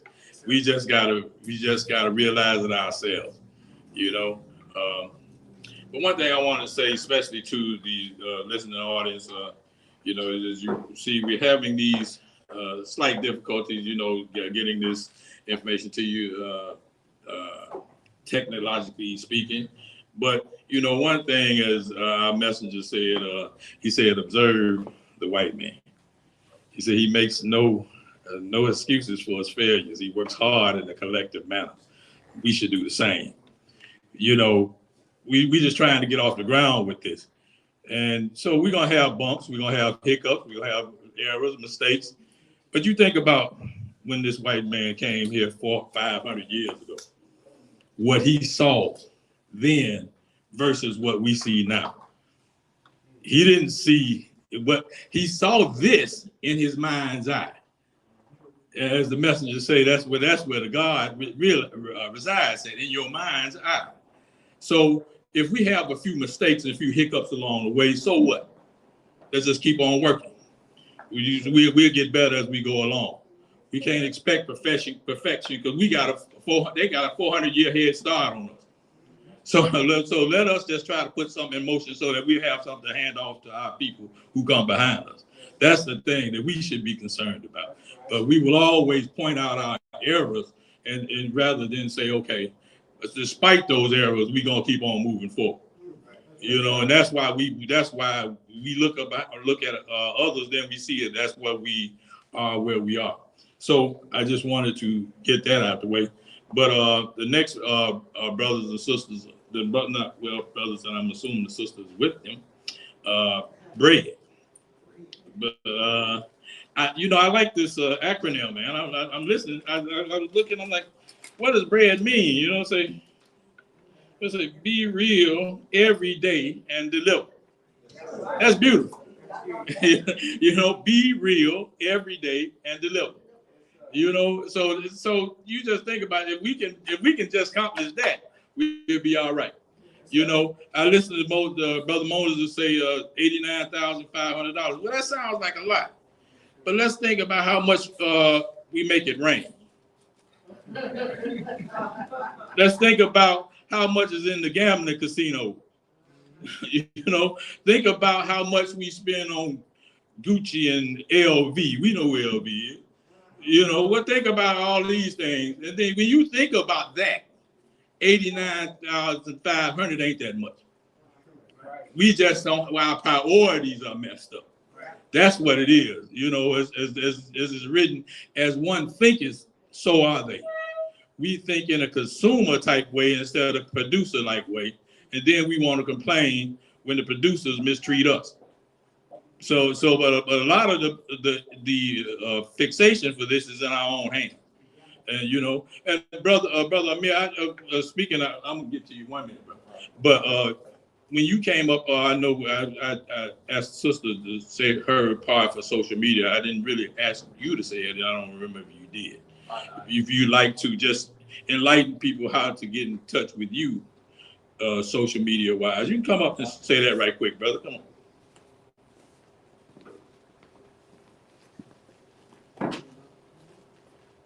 Well, you can just get in touch with me through just email, Amir, Amir, last name Shaheer, Shaheer, the number 2 @gmail.com. And you can just reach me through email. Amir, Amir, Shaheer, Shaheer, the number 2 @gmail.com through email. That's my email address. Thank you. All right. Yes, sir. I appreciate it. Yes, sir. No problem. I love that name, Amir, too. I got 2 of my grandsons got that middle name, you know, and my granddaughter is Amira, you know, Prince and Princess, you know, so the all praise due to Allah. But so we're gonna bring up the brother from Bread now. I don't know your name, sir. I apologize. Cameron Mitchell. Well, come on up and you know enlighten us on what you do to enlighten our community. Peace. Assalamu alaikum. Walaikum salam. All right, I'm Cameron Mitchell. Other people also know me as Lux Cash because I started off in the music industry. Brother Shabazz here was there at the beginning of my career, and my brother Will here, 2 of my mentors in the entertainment industry. So that's where I come from. But let me get the mic. So Bread, be real every day and deliver. I'm the CEO of Bread Multimedia, which started as Bread Magazine in 2008. We've been around for a minute. We actually stopped in 2014, and a lot of people wanted us to bring it back, so we brought it back in 2019, and we've been going ever since. I'm gonna talk to y'all about media and marketing today, but before I do that, just a little more history about the companies. Man, we started it because the media that we have today and for a while, it's been real crazy, kind of ratchet, kind of destructive to our people, the music, the commercials, everything. So what we wanted to do was create our own media and take the game back, you know, from these devils that have been destroying our communities with horrible content and everything. So that's why we started Bread. We want to tell our people, be real every day and deliver. It's a mindset thing, right? So that's what we're doing. But we get on to the marketing and the media. I'm not going to take up too much of y'all's time. So, marketing. What is marketing? You know, because I'm really here to help other people boost their business and their products and their services. So, marketing is communicating and creating value for your customers or your client base, right? So, there's all type of marketings. Some people think that advertising is marketing, but advertising isn't marketing. It's a part of marketing, right? So we have advertising, different types of marketing. Marketing consists of advertising, market research, pricing, branding, picking the right colors for your products, your packaging, word of mouth, KYC, knowing your customer. All of that creates marketing. That's just part of it. It's a lot more of it. That's part of it. Different types of marketing include print marketing, you know, like flyers, banners, posters, stuff like that. Network marketing, event marketing, digital, social media, content marketing, email marketing, influencer marketing, the list goes on and on. But the main goal is you want to get your product, your services in front of the right people, in front of the target market, in front of whoever you're trying to reach, right? So that's another thing we do. So with Bread, we offer our magazine, different services. We have Bread TV, Bread Radio. Those are our platforms, but we also provide these services that you may need to promote your business, right? So there's good marketing, there's bad marketing. Some of the bad marketing, I'm pretty sure everybody gets some. You get spam calls on your phone, spam messages on your social media, just things that don't provide value to you. Just really a waste of our time. We all see it. That's bad marketing. Then you have good marketing, which is you getting your product, your service in front of the people that it needs to be, and you accomplish your goal. Either sell a product or obtain more clients for your services. They say it's 4 P's of marketing: product, which of course is your product, pricing, placement, and promotion, which is the fun part that everybody likes to do, is promotion, right?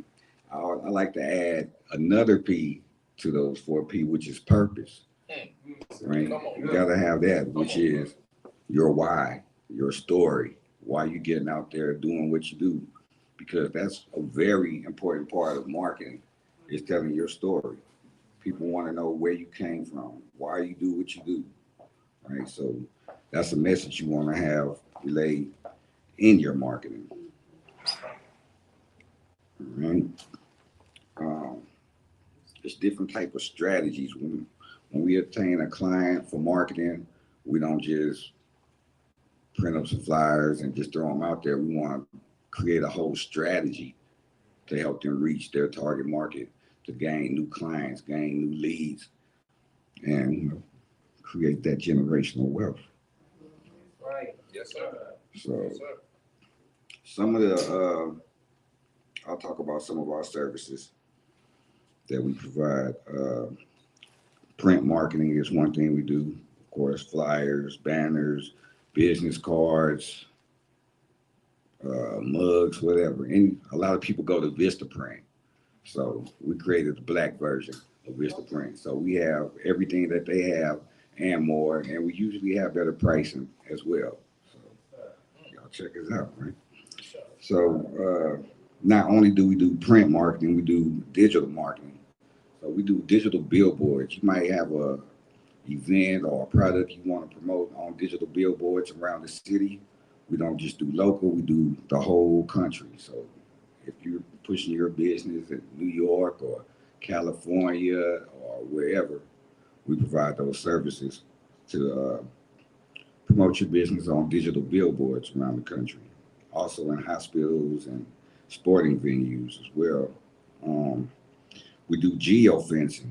A lot of people are not familiar with that name, but it's basically just technology that we use, GPS and RFID technology that we use, and we create a geographic boundary. So let's say if everyone's coming here to this event, we could have set up a geofencing boundary around this building, so everybody that comes in on your cell phone, you might receive, if you have your Bluetooth connected, you might receive a text message or basically a text or email that'll come to your phone and advertise to everybody that's coming to a venue. We can do this with any address in the country, and we can promote like that. Other digital marketing would be like social media, posting online, promoting to different people, different companies online that you want to reach. We do event marketing. We're here at this event. We print banners. That's one of the banners we're printing right there. So you can do a lot of different things at events. You want to get your stuff out there in front of the people, most definitely. Influencer marketing. That's one, You might have a social media page for your company, but you don't have a lot of followers, and you're finding it hard to reach a lot of people. So one strategy that we use is we can connect companies to different celebrities or different influencers online who may have a bigger reach. And a lot of people think it might cost a lot to get a celebrity to promote your product or service, but sometimes it's really not that much. And it's very effective to boost your followers and, basically get your product and your services in front of people's faces. Because that's what you want to do. That's what marketing is, putting it out there. Keep your business health strong. Right? So, let me see. Advertising on our platforms. We provide advertising opportunities in our magazine, which is print and digital. We just released a new issue. I don't have any copies with me. They're on the way right now, the physical copies, but you can check them out online on our website, which is breadexpress.com. That's BREADXPRESS.com. And that'll also provide different links to all of our social media pages as well.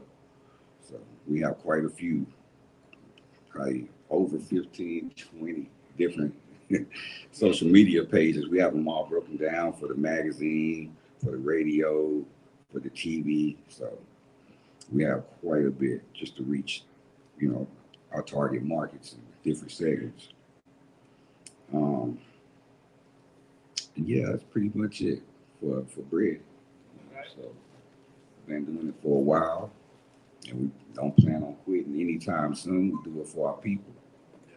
We want to provide a place where our people can promote, because sometimes it's hard to get into bigger magazines or to get on TV. So we want to provide an opportunity so our people can reach our people and whoever else we need to reach. So that's what we do. All right. Thank you, sir. We deliver on our promise. Yes, sir. Yes, sir. Land that plane. I appreciate everyone's time. Thank you, United Nation Builders and the Nation of Islam, for having us. We appreciate this opportunity to the fullest. And we hope to do it some more. Yes, sir. Likewise. Yes, sir. Thank you.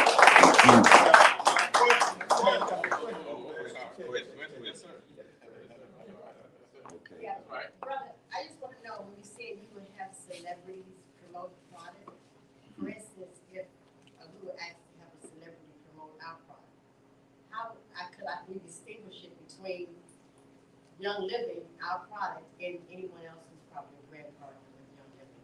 Is that something that they would be able to do also? Or Yeah. should we just talk? No, definitely. We can definitely talk about it and get a strategy in place. But yeah, we could definitely, if you want a celebrity to promote the product, we would reach out to them or to their management team and set something up. Definitely. Thank you so much. No problem. Any I other got questions? Yes, sir. from listening, I think I know the answer, but I want to hear from you. Y'all here in San Antonio, right? We started here in San Antonio and Houston, right? I'm from San Antonio, but I live in Houston. But I have a team here in San Antonio. I have a team in Atlanta, a team in New York. So we're all over, but definitely. I need to link with your affiliate that's here and talk to them about some things. It's my brother right here, brother. Yes, Will. sir. Yes, sir. Yes, sir. Beautiful. And as I hear you talk, the only thing kept coming to my head is I got, your daily bread. And I don't know why that's coming to me, but Yeah. I see you call bread, but Right. your daily bread can be added to that, man. Right. Daily Definitely. And it is daily because you gotta Yes, be sir. real every day. Yes, sir. And deliver, Daily yeah. bread, be real. Right. So yeah, it's a lifestyle, and I advise everybody to live it. Yeah, that's your daily bread. Right. I'm gonna definitely link because I got a little business here.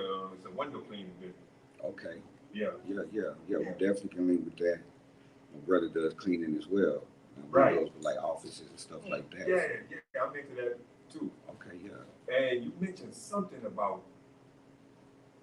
a geofence or Geofencing. Yeah, a fence around something like Yeah. give up any address and you can put a fence and anybody that comes in that proximity, They can get a text message to their phone when they come in. So let's say the Spurs are playing, right? So we can put a boundary, basically it's a virtual boundary around the AT&T Center, right? So everybody that comes to the game, they can get a text message promoting your business. It's powerful technology. Yeah, that's powerful, man. Yeah, so we do that. And we're just trying to keep growing. Yes, sir. Yeah, but I got my dad great. Yes, sir. Yes, sir. All right, I got partially a comment and a question. I wanted to say you got a wonderful platform, and because in the Black community, one thing I noticed, and I always said is, you don't see much advertisement or promotion through Black businesses. A lot of times when I'm traveling and I go looking for Black businesses, they're hard to find. Unless you just know that you from the land. Right. Because our people don't promote or advertise. So is there any pointers you could point out to business owners out there who have a business who's thriving, but they don't quite get the numbers they're looking for, and partially due to them not having the promotion? What would you like to tell those brothers and sisters?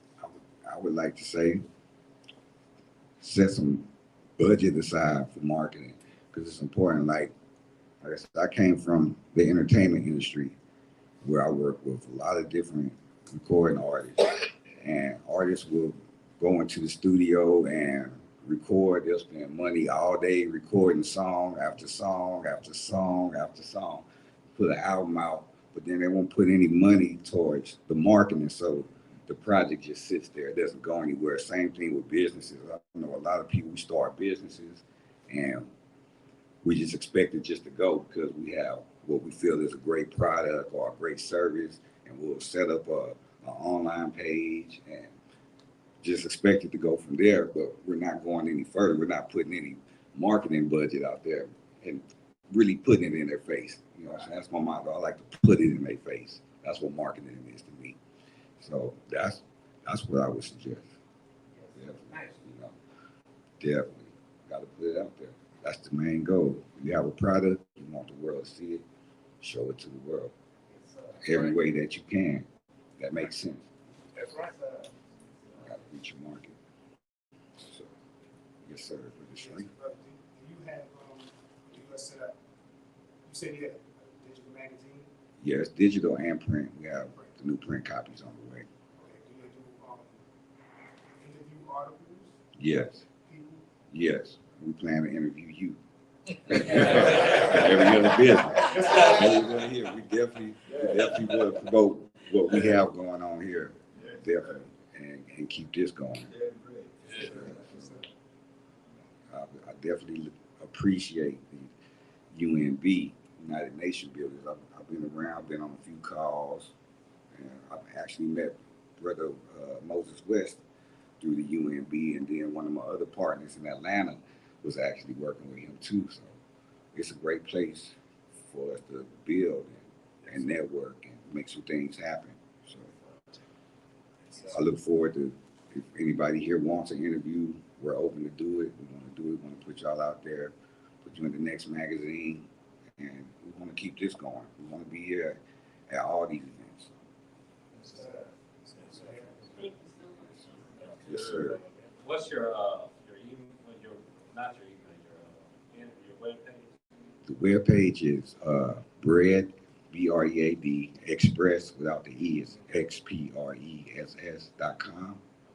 And we have other pages too, breadmultimedia.com, breadmusichouse.com, it's our record label. But Bread Express, I have all the links on there to go to. Different social media. We do have an email that's prosper@breadexpress.com.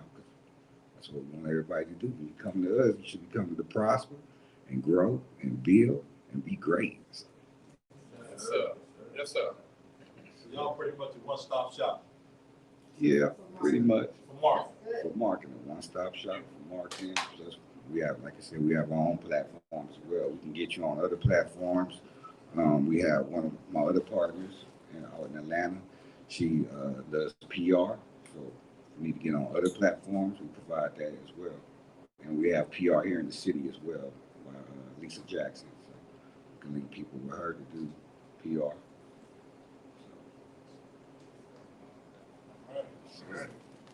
Anyone else? Thank you, brother.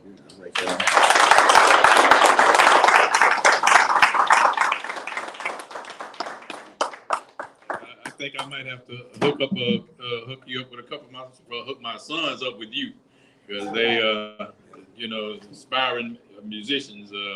They get kind of long in the tooth for it, but they still think it's their dream. So I'm gonna see if you can help.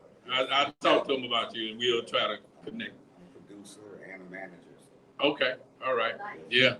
All right. So, thank you very much. So that was enlightening. Communication. That's what it's all about. Communication, networking. Building these dry bones. The old song say, "My knee bone connected to my thigh bone connected to my hip bone." Well, we connecting these bones right now. So it's beautiful things. We got to try to make these bones live, as they say. Son of man, can these bones live? So we got to try to make these bones live while we can.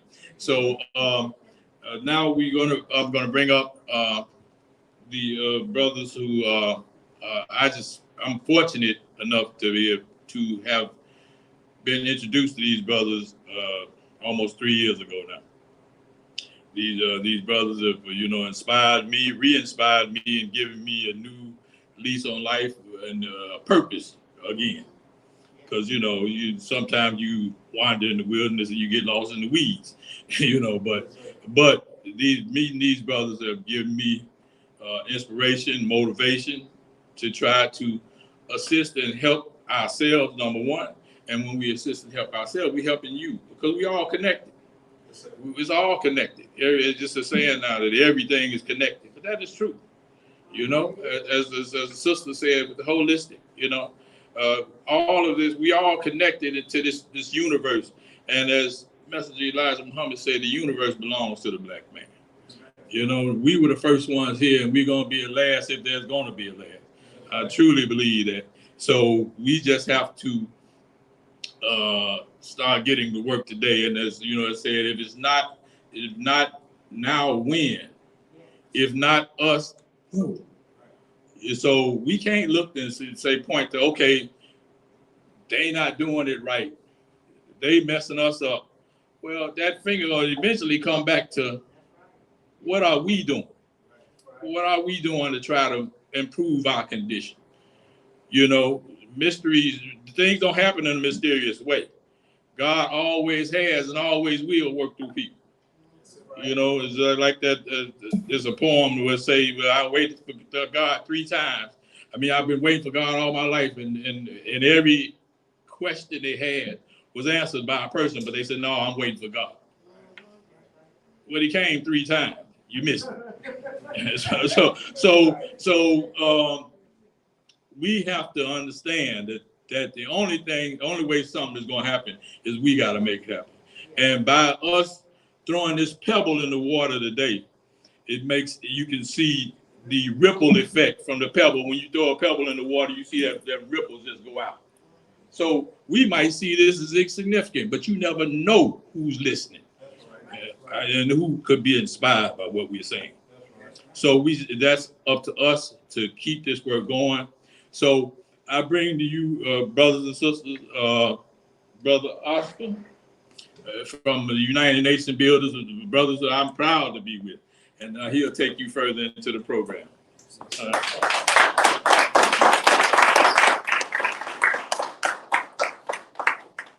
Assalamu alaikum. Brothers and sisters, I'm very thankful and grateful to Allah to be here with you today. This is a special occasion, a special event. And I like to say, in the name of Allah, the beneficent, the most merciful, to whom all holy praises are due, I thank Allah for his coming and raising up for us a man to teach us, to lead us, and to guide us. And I can never forget this man, the most honorable Elijah Muhammad. Brothers and sisters, you have the picture of the building? I want to say that myself personally, I own a business, and I've been operating my business now for about 20 years, and I also have a building that I operate, and I own my building. There's room for a lot of things to come in this business building that my brother and another brother that we put together. And I'm looking forward to working with more Black people. I want you to pay a special attention to that UNB. And I want you to pay special attention to what's in the middle of it. Black Business Economic Forum. This is what's missing in our community. Black businesses, Black owned, Black operated. That's what we need more of in our community. We need an economic system that would uplift us, bring us up to a point where we can become self-independent. Other people come in our community and they make money, millions of dollars, but they do not leave their money into our community. They take it out and make themselves wealthy. One of the things that I noticed as my son was giving the presentation about medicine, and I must say, as the Honorable Elijah Muhammad pointed out to us in a book called How to Eat to Live, these doctors are out there to make money. One of the things I noticed in the Black community now, we used to have a lot of churches, and then after that, liquor stores, but now we're having drug stores. Those three things are in the Black community, and they are making money. So today, we want to show that we are coming together, and this is not going to be the last time that we're going to come to San Antonio. We're working on a project now that would enhance us as a people, cause us to get stronger, and it's an economic project. And I hope Brother Freddie would tell you more about it. If you sign in today, you get a free pen, and take a look at that pen, and you'll see what it says. United Nations Builders. And this is what we're trying to do. I think some of you saying, well, that's money. I'm not, well, how you think other people build their country? How you think they build themselves up? If they can't get money from themselves, what they come in our community and take our money. And they've been taking our money for a long time. That's right. So it is time now that we get some of this money and build our community, build our neighborhoods. It's time for us to do that. Be proud of who we really are. I remember in the 60s that when they used to say, I'm Black and I'm proud, they was just talking about themselves, but now we have to have something to be proud of. Yes, sir. Businesses, that we would be proud of them. White people are proud of their business that they have. Yes, sir. General Motors, look how much money they have made. Look at Chrysler, look at Ford. But look what the Japanese did. They came up with a Toyota, and they cut into their profits. So we have to do the same thing, cut into their profits and get some of that money ourselves. Yes, Don't be afraid to make money. We need money. So let us work together. As you know, the United States is they're having a lot of problems. I don't see how the United States is going to continue to try to help everybody else. Giving billions of dollars to other countries. And I don't even think it's going to benefit them at all. So we have to look at it, look at them and say, hey, man, you falling. So it's time for us to build our own house, our own economic system. So pay special attention to UNB. And remember, it's Black. So I want to show you a few things that I have, and this is sold in our community. It's at my store. I have my little logo on it. And it represents the store that I own. I was hoping I could get it up on the screen, but that's okay. What is that? It's a picture of Oh, I mean, the product that. Okay, these are jellies and jams that I sell. And you will see them back at the table there, jelly and jams. Now this black made, and you see a lot of these at airports. Right. Black made. And I'd like to have in my store, in fact, that's what I'm working on, my products in my store, I like for it to be at least 85% of my business is black owned products that I will be selling. I'm trying to work on that. I sell fruits and vegetables at this time. I've been selling watermelons and peaches and different things like that, but you know what they did to the black farmers. They wiped us out. And I think they have a bill before Congress right now. They had it there since 2008, trying to get them to give us money so we could help the black farmer. But I believe if we would buy black and support the black farmer, we wouldn't have to ask the Congress to give us anything.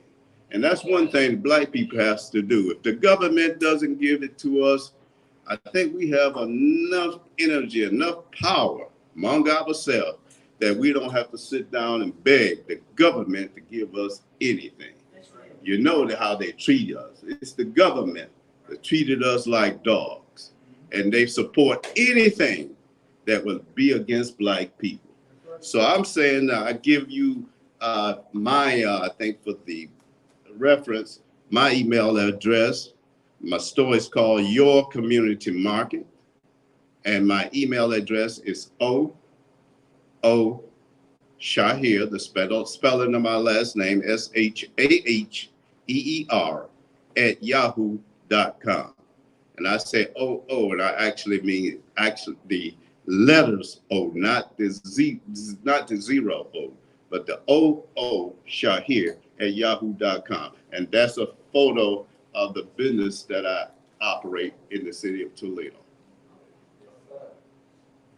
Toledo? Yes, sir. Toledo, Ohio. Okay. Yes, sir. And you see Your Community Market. Beautiful. Yeah, I think it's pretty nice too. Yes, sir. Thank you.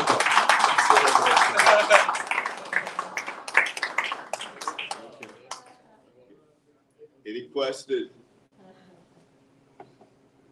How much are your jellies and jams? I'm selling them today $6 each.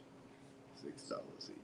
And the purse is $15, and I don't have many of them. I just pretty much display in them because we're going to make more of them. And I want to mention this too. That we've been working with Brother Mosley for about 4 or 5 years now. But some of those machines take different bolts, screws, different things that you can he may need. Sometimes we have to look at those things. I used to work for a company in Michigan where all this man made was screws, just screws. And he made a lot of money. You'd be surprised how much he made from just making screws. So I'm just saying that these different things, like even jars, you got to put I had to put jelly in something, and the label. Brother Daniel can make labels, and I think, yes, sir.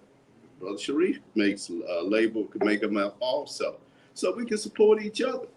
And the brother here just mentioned what he can do. I will be talking with you. Yes, sir, definitely. Yes, sir. Okay, Brother Daniel. Yes, sir. You mentioned about you wanted to put more products in your store. Yes, sir. Black-owned products. Yes, sir. Can you tell the brothers and sisters that are viewing what type of products you may be looking for and how they can get their products to you? Okay, let's start in the back there. Oils, essential oils. We do sell a lot of stuff that's coming from other people, but it would be good for me to have a display in my store with some of these oils in it, with the information in it, and maybe, who knows, one day you can come down and sit up in my store and tell the people about it. I can advertise it, and we could do something like that. I'm looking forward to that. I'm looking at Young Living essential oils. I could put that out in front of my store. I have a parking lot, and people could see it. We advertise for a week or so, and hopefully a lot of people can come out. So yes, definitely. Yes, sir, brothers. With your jams, are you set up, or are you going to set up where mail order, where you can order and you can ship them to people? Is that something? Yes, sir, definitely. We will be working on that for sure. I'm quite sure the brother here will help us as well. So we're trying to expand. This is our day and time now for us to expand. Brother Mr. Oscar, for our viewers, can you tell us your store location and how they can get in contact with you? Good, thank you very much. The address is 1501 Nebraska Avenue. That's in Toledo, Ohio, 43607. Okay? Thank you.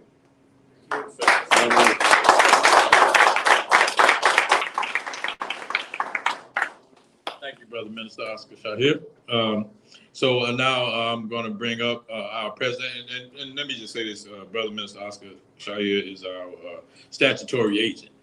You know, I meant to say that, you know, since I'm introducing United Nation builders, you know, but in a few days, I'll be, as they say, transitioning to senior citizens. And sometimes it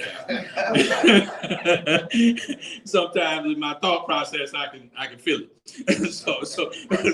so anyway, next person I bring up is our president, Brother Minister Ronald X. Stewart, known to us as Brother Minister Haq Muhammad. So, yes.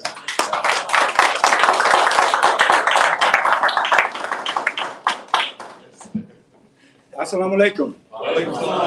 In the name of Allah, who appeared among us, the black man and woman of America, in the divine person of Master W.D. Farad Muhammad, and of course, in the name of his divine servant, the man that found me as a man-child in the promised land in New York City. I probably would be dead by now if it wasn't for him. And that one I speak of is the most honorable Elijah Muhammad. Yes, sir. So, brothers and sisters, first of all, thank you, all of you, for being here. Let's give all our presenters a round of applause.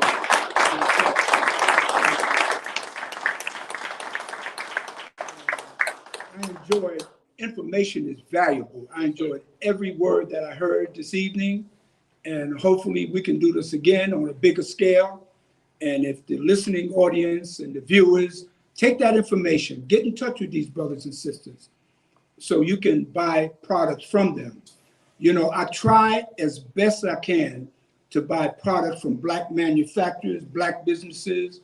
My laundry detergent and my fabric softeners, I get from a black company called True Products. They're under the Buy Black system, and that's where I get my laundry detergent. I try to not get Tide and all those other things. And these products are economically different from what we spend. And also, they're, as far as ecology, they're clean for the environment. And when I use my paper products, the paper towels, and, you know, we used to have a saying in the Nation of Islam, many of the ministers would say it, said, we don't produce nothing. Black people don't produce anything. We don't have a toothpick factory. We don't have a toilet paper factory. And if the white man didn't give us no toilet paper, there'll be a brown community among black people. Okay? So I buy my products, even toilet paper, so I make sure there's no brown in my house. Okay? And I get it from a company called Freedom Paper Company. So I try as much as I can to buy black products from black people. Okay, but we are the United Nation Builders. It's an organization, and you need to go online. We have a website. Go online, United Nation Builders, and you can see our vision, our responsibility, what we plan to do. And it happened right here. It started right here in San Antonio, Texas. We were at a Savior's Day, and me and Brother Oscar Shahir were in the hotel together, and we were just talking, just chopping. chopping it up for a minute. And he said, Brother Hop, what made the Nation of Islam so successful in terms of businesses? The Honorable Elijah Muhammad was one of the greatest masterminds when it came to economic development for Black people. We talk about Black Wall Street, which is proud of us. In 1920, we had what was called Black Wall Street. There's about 40 blocks of businesses, all kind of businesses, hotels, airports, movie theaters. But that was in 1920. The Honorable Elijah Muhammad had a Black Wall Street in almost every city in America. I was born and raised in New York City. I didn't have to work for the first 5 years in the nation. I didn't have to work for white people. We had Black moving company. We had the Nation of Islam moving company. We had bakeries. We had restaurants. I worked in the Shabbat Steakhouse. Some of you remember the Steak and Take. Some of you wouldn't leave your community unless you had a Steak and Take. We had Black shoe shine parlor. Brothers with Shabazz white shirts and suits. We had everything. I didn't have to work for white people. For the first 5 years, I worked for the brothers in the Nation of Islam. We had a cleaning company, radio and TV repair, auto collision. These were brothers in New York City that had these businesses. So I didn't have to work. It wasn't until 1970 when they asked me in my community, they said, we need someone to direct our youth program. And they hired me. That's the only reason why I left. I would have been still there. But we need to support. We were in the hotel and Brother Oscar said, Brother Hop, we the Honorable Elijah Muhammad had a national treasury. See all the enterprises that the Nation of Islam had that you marvel over? Salam Restaurant, the fish program, the imports. He was building houses in Arizona. In New York City, man, 125th Street and Lenox Avenue, we had businesses all over the place. So he said, well, it was the treasury. So we said, we need to put something together. So we came back and we talked to some of our brothers who are introduced, and we set up what is called the United Nation Builders, which is an economic development program to help our people, not only ourselves, but to help our people get out of the situation that they're in financially. There were 3 things the Honorable Elijah Muhammad said the white man did not teach us when they so-called freed us out of slavery. They did not let us have this knowledge. The science of warfare, which means that if you have something, you got to build an army to protect it. Every country, every community, wherever they are around the world, they have an army because they know if they develop something, you got to protect it. And you have to have men and women that's ready to die and fight to protect that. The science of warfare. The next one was the science of mating, which means that you can be able to put 2 things together scientifically and produce something greater. Like the white man, he could take a horse and a donkey and produce a mule, scientifically, genetically, and that mule could carry and pull all kind of weight. They take a lemon and an orange and produce a grapefruit, and the grapefruit cuts the blood in your body to make you more healthier, okay? Then we didn't understand the science of mating, so we picked women and men just because they look good. Right. We picked a man because he was driving a big car, a BMW, We pick a man because he's cool, he wears some nice clothes, he got Gucci on. That's not how you pick a man.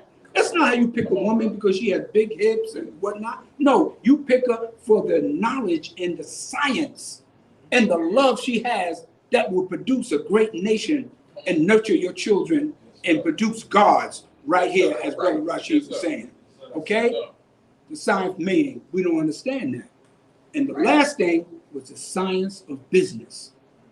We didn't know how to put together business. Once they so-called freed us, we went right back to the slave master and looking for a job. Yep. And most of our brothers and sisters go to colleges and universities, and they want to work for white people on Wall Street or some of these other businesses around the country in the different cities, not wanting to produce and have a business of their own. We have to produce our own business, and you can't be afraid to fail. as Brother Rashid said, and some of the other brothers said, when the white man fails, he finds out why did he fail. That's right. If he made $50 billion in 2021, and in 2022, he only made 30 billion, he wants to find out why. He wants to study that and find out how come he didn't make that much money. So we of the United Nations Builders, we want you to join us, to support us, give us your ideas. We have a treasury because it makes sense. It makes sense to build our community because as it was said earlier, the money only stays a few minutes. You know, when I was growing up, I grew up in a community where there were the Jewish merchants controlled all the businesses. And that's where we had to go to. And when the Jewish holidays came, we literally almost suffered because we had nowhere to go. We would have to go to different places. Sometimes some of our Puerto Rican brothers and sisters, they have little small businesses, but we can't wait for that. We can't wait for that. We can set up businesses on our own. So United Nation Builders, we are united and we're building a nation to make sure economically that we survive. Because you know how much we spend a lot of money in this economy. Right now, Joe Biden went to Ukraine and gave them $500 billion for armament to kill. But the Honorable Elijah Muhammad said, I can make sure, brothers and sisters, if you support me and you show love, then we could take the money, those little nickels and dimes, you know. The messenger, the Honorable Elijah Muhammad, had a bank. He was the only one that had a printing press of long black people. Ebony and Jet, they were in business longer than anybody else. They didn't even have a printing press. We printed their magazines and newspapers and the Chicago Defender. Boy, we were printing that because we had a printing press. Even white people was coming to us asking the nation to print their magazines and books. Okay? That's economic freedom. And I remember the last thing I want to say before we close, I want us to kind of fellowship for a few minutes. I was asking a brother one time, one of the old veterans in the Nation of Islam, he had come in with Malcolm. I said, we're calling white people the devil and we have to go to him and get our paper and, you know, we have to get all the ink and everything. I said, paper comes from wood, right? He said, yes. I said, what if he stopped selling us paper to print the Muhammad Speak newspaper? He said, brother, the Honorable Elijah Muhammad is way ahead of that. He said, he's already negotiating for timberland in Canada. I said, oh my God, this man is not, he wasn't before his time, he was on time. Yes, sir. Okay? So with that, brothers and sisters, we thank you for joining us, our audience, our viewers, to be with us today in United Nation Builders with the UNB Black Economic Forum, sponsored by Boss, the New Black. And I want to introduce to you some of our brothers. We have Brother Oscar, stand up, Brother Oscar. He's our statutory agent. Brother, well-deserved and technical and well-rounded Renaissance man, Brother Minister Wali Muhammad. He's our vice president. And we got Brother Daniel. Brother Daniel is our secretary. He's an all-around man. Just tell him, Brother Daniel. And of course, whenever you have money, you got to have a treasurer. You got to have somebody to hold on to that money. And it has to be somebody that you trust. That's Brother right. Freddie X. Hood. Yes, sir. Yeah. And of course, Brother Rashid is our all-around man, Brother Rashid. We thank you for what you did this afternoon. And we got Brother Sharif Muhammad out of, he's home from New York City. Brother Sharif Muhammad, the traveler. We thank you again, brothers and sisters, for being with us. And we'll be here tomorrow with our Savior's Day presentation. Please join us. And if it wasn't for Master W.D. Farad Muhammad coming to America, revealing himself in 1930, but he was here about 20 years studying us because he wanted to know who am I dealing with? Could I raise them up? And he said, yep, I found one that can deal with them. His name is Elijah Poole, and I'll name him Elijah Kareem. Kareem means kind. He needed someone who had a kind heart to deal with us. You need a kind heart to deal with black people. You know, we'll run you to hell. Yeah. But so we'll be tomorrow. Please view. Do we have that advertisement that's on, Brother Daniel? It's going to be advertised? Yes, sir. Yeah.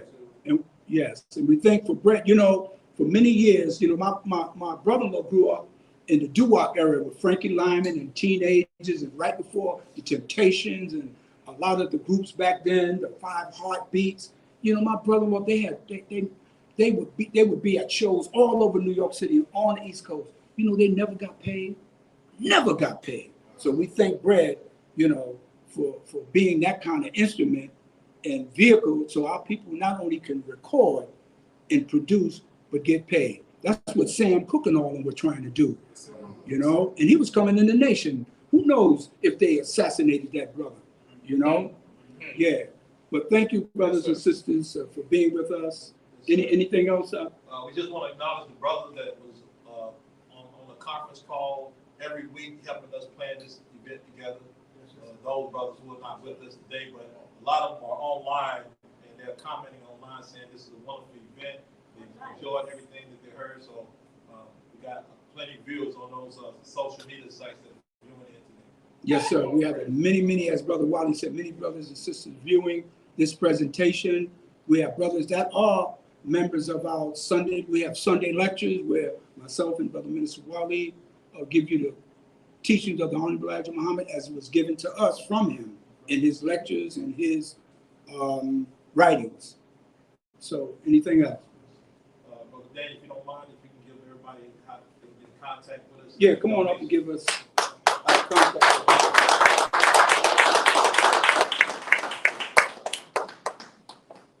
Assalamu alaikum. Yes, you can actually reach us.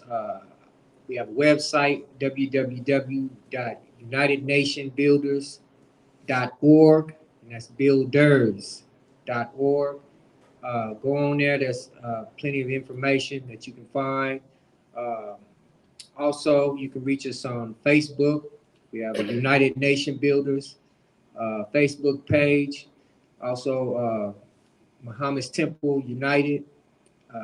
You can reach it. You can find us there. We also have a YouTube page as well. Muhammad's Temple SA. And we also have Muhammad's Temple United as well. We're working on United Nation Builders social media presence. We're just getting it off the ground, so be patient with us. And we hope to hear from many of you all. And also, before I go, I just want to send a special shout out to all the brothers that helped us put this event together. Yes, sir. Of course, this was sponsored by Boss the New Black. Go to their website, bostonnewblack.com. Get more information about it. They have a wonderful platform. Also, Brother Captain Hassan, brother really put a lot of work into this. Brother Calvin X, Brother Euclid, Brother Travis. Who else we got? Brother. Oh yeah, Brother Eddie Mays. And I hope I'm not forgetting anyone. Please forgive me, brothers. I got a lot going on right now, but if you can tell them how they can donate if they want to donate. Also, you can donate it through Cash App. It's at $ United Nation Builders. Also, PayPal. You can reach us also through PayPal, and I believe that's United Nation Builders as well. Yeah, they go to our website. Yeah, if you go to the website, we will have that information on there.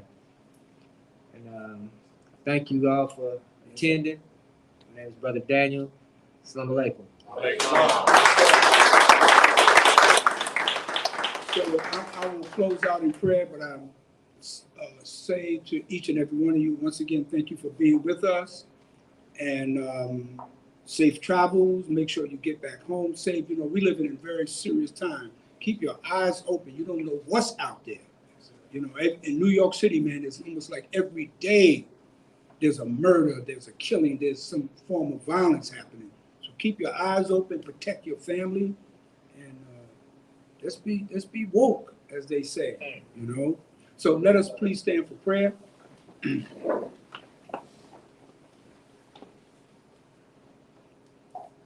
the name of Allah, the Beneficent, the Merciful, all praises are due to Allah, who came to us in the person of Master Fard Muhammad.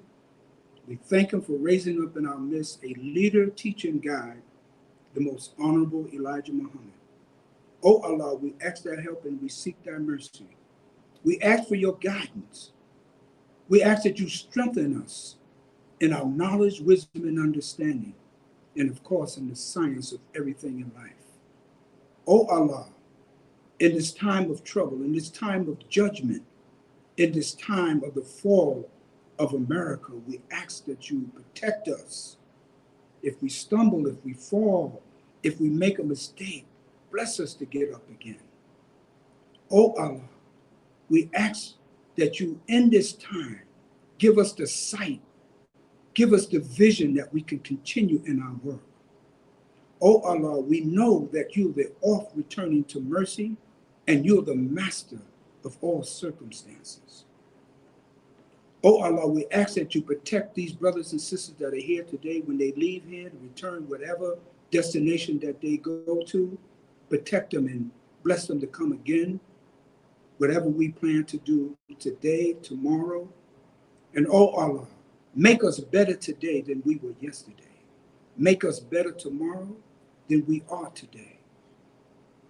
We ask that you bless the brothers and sisters that are not here. Bless the families, our brothers and sisters, our children, our grandchildren, our great-grandchildren, and bless all those of truth and righteousness. We ask all of this in your name, and of course in the name of your servant and messenger, the most honorable Elijah Muhammad. Amen. Amen. Thank you, brothers and sisters. Yes, sir. We have some light refreshments you can take part in, and we'll be around for a few minutes. Yes, sir.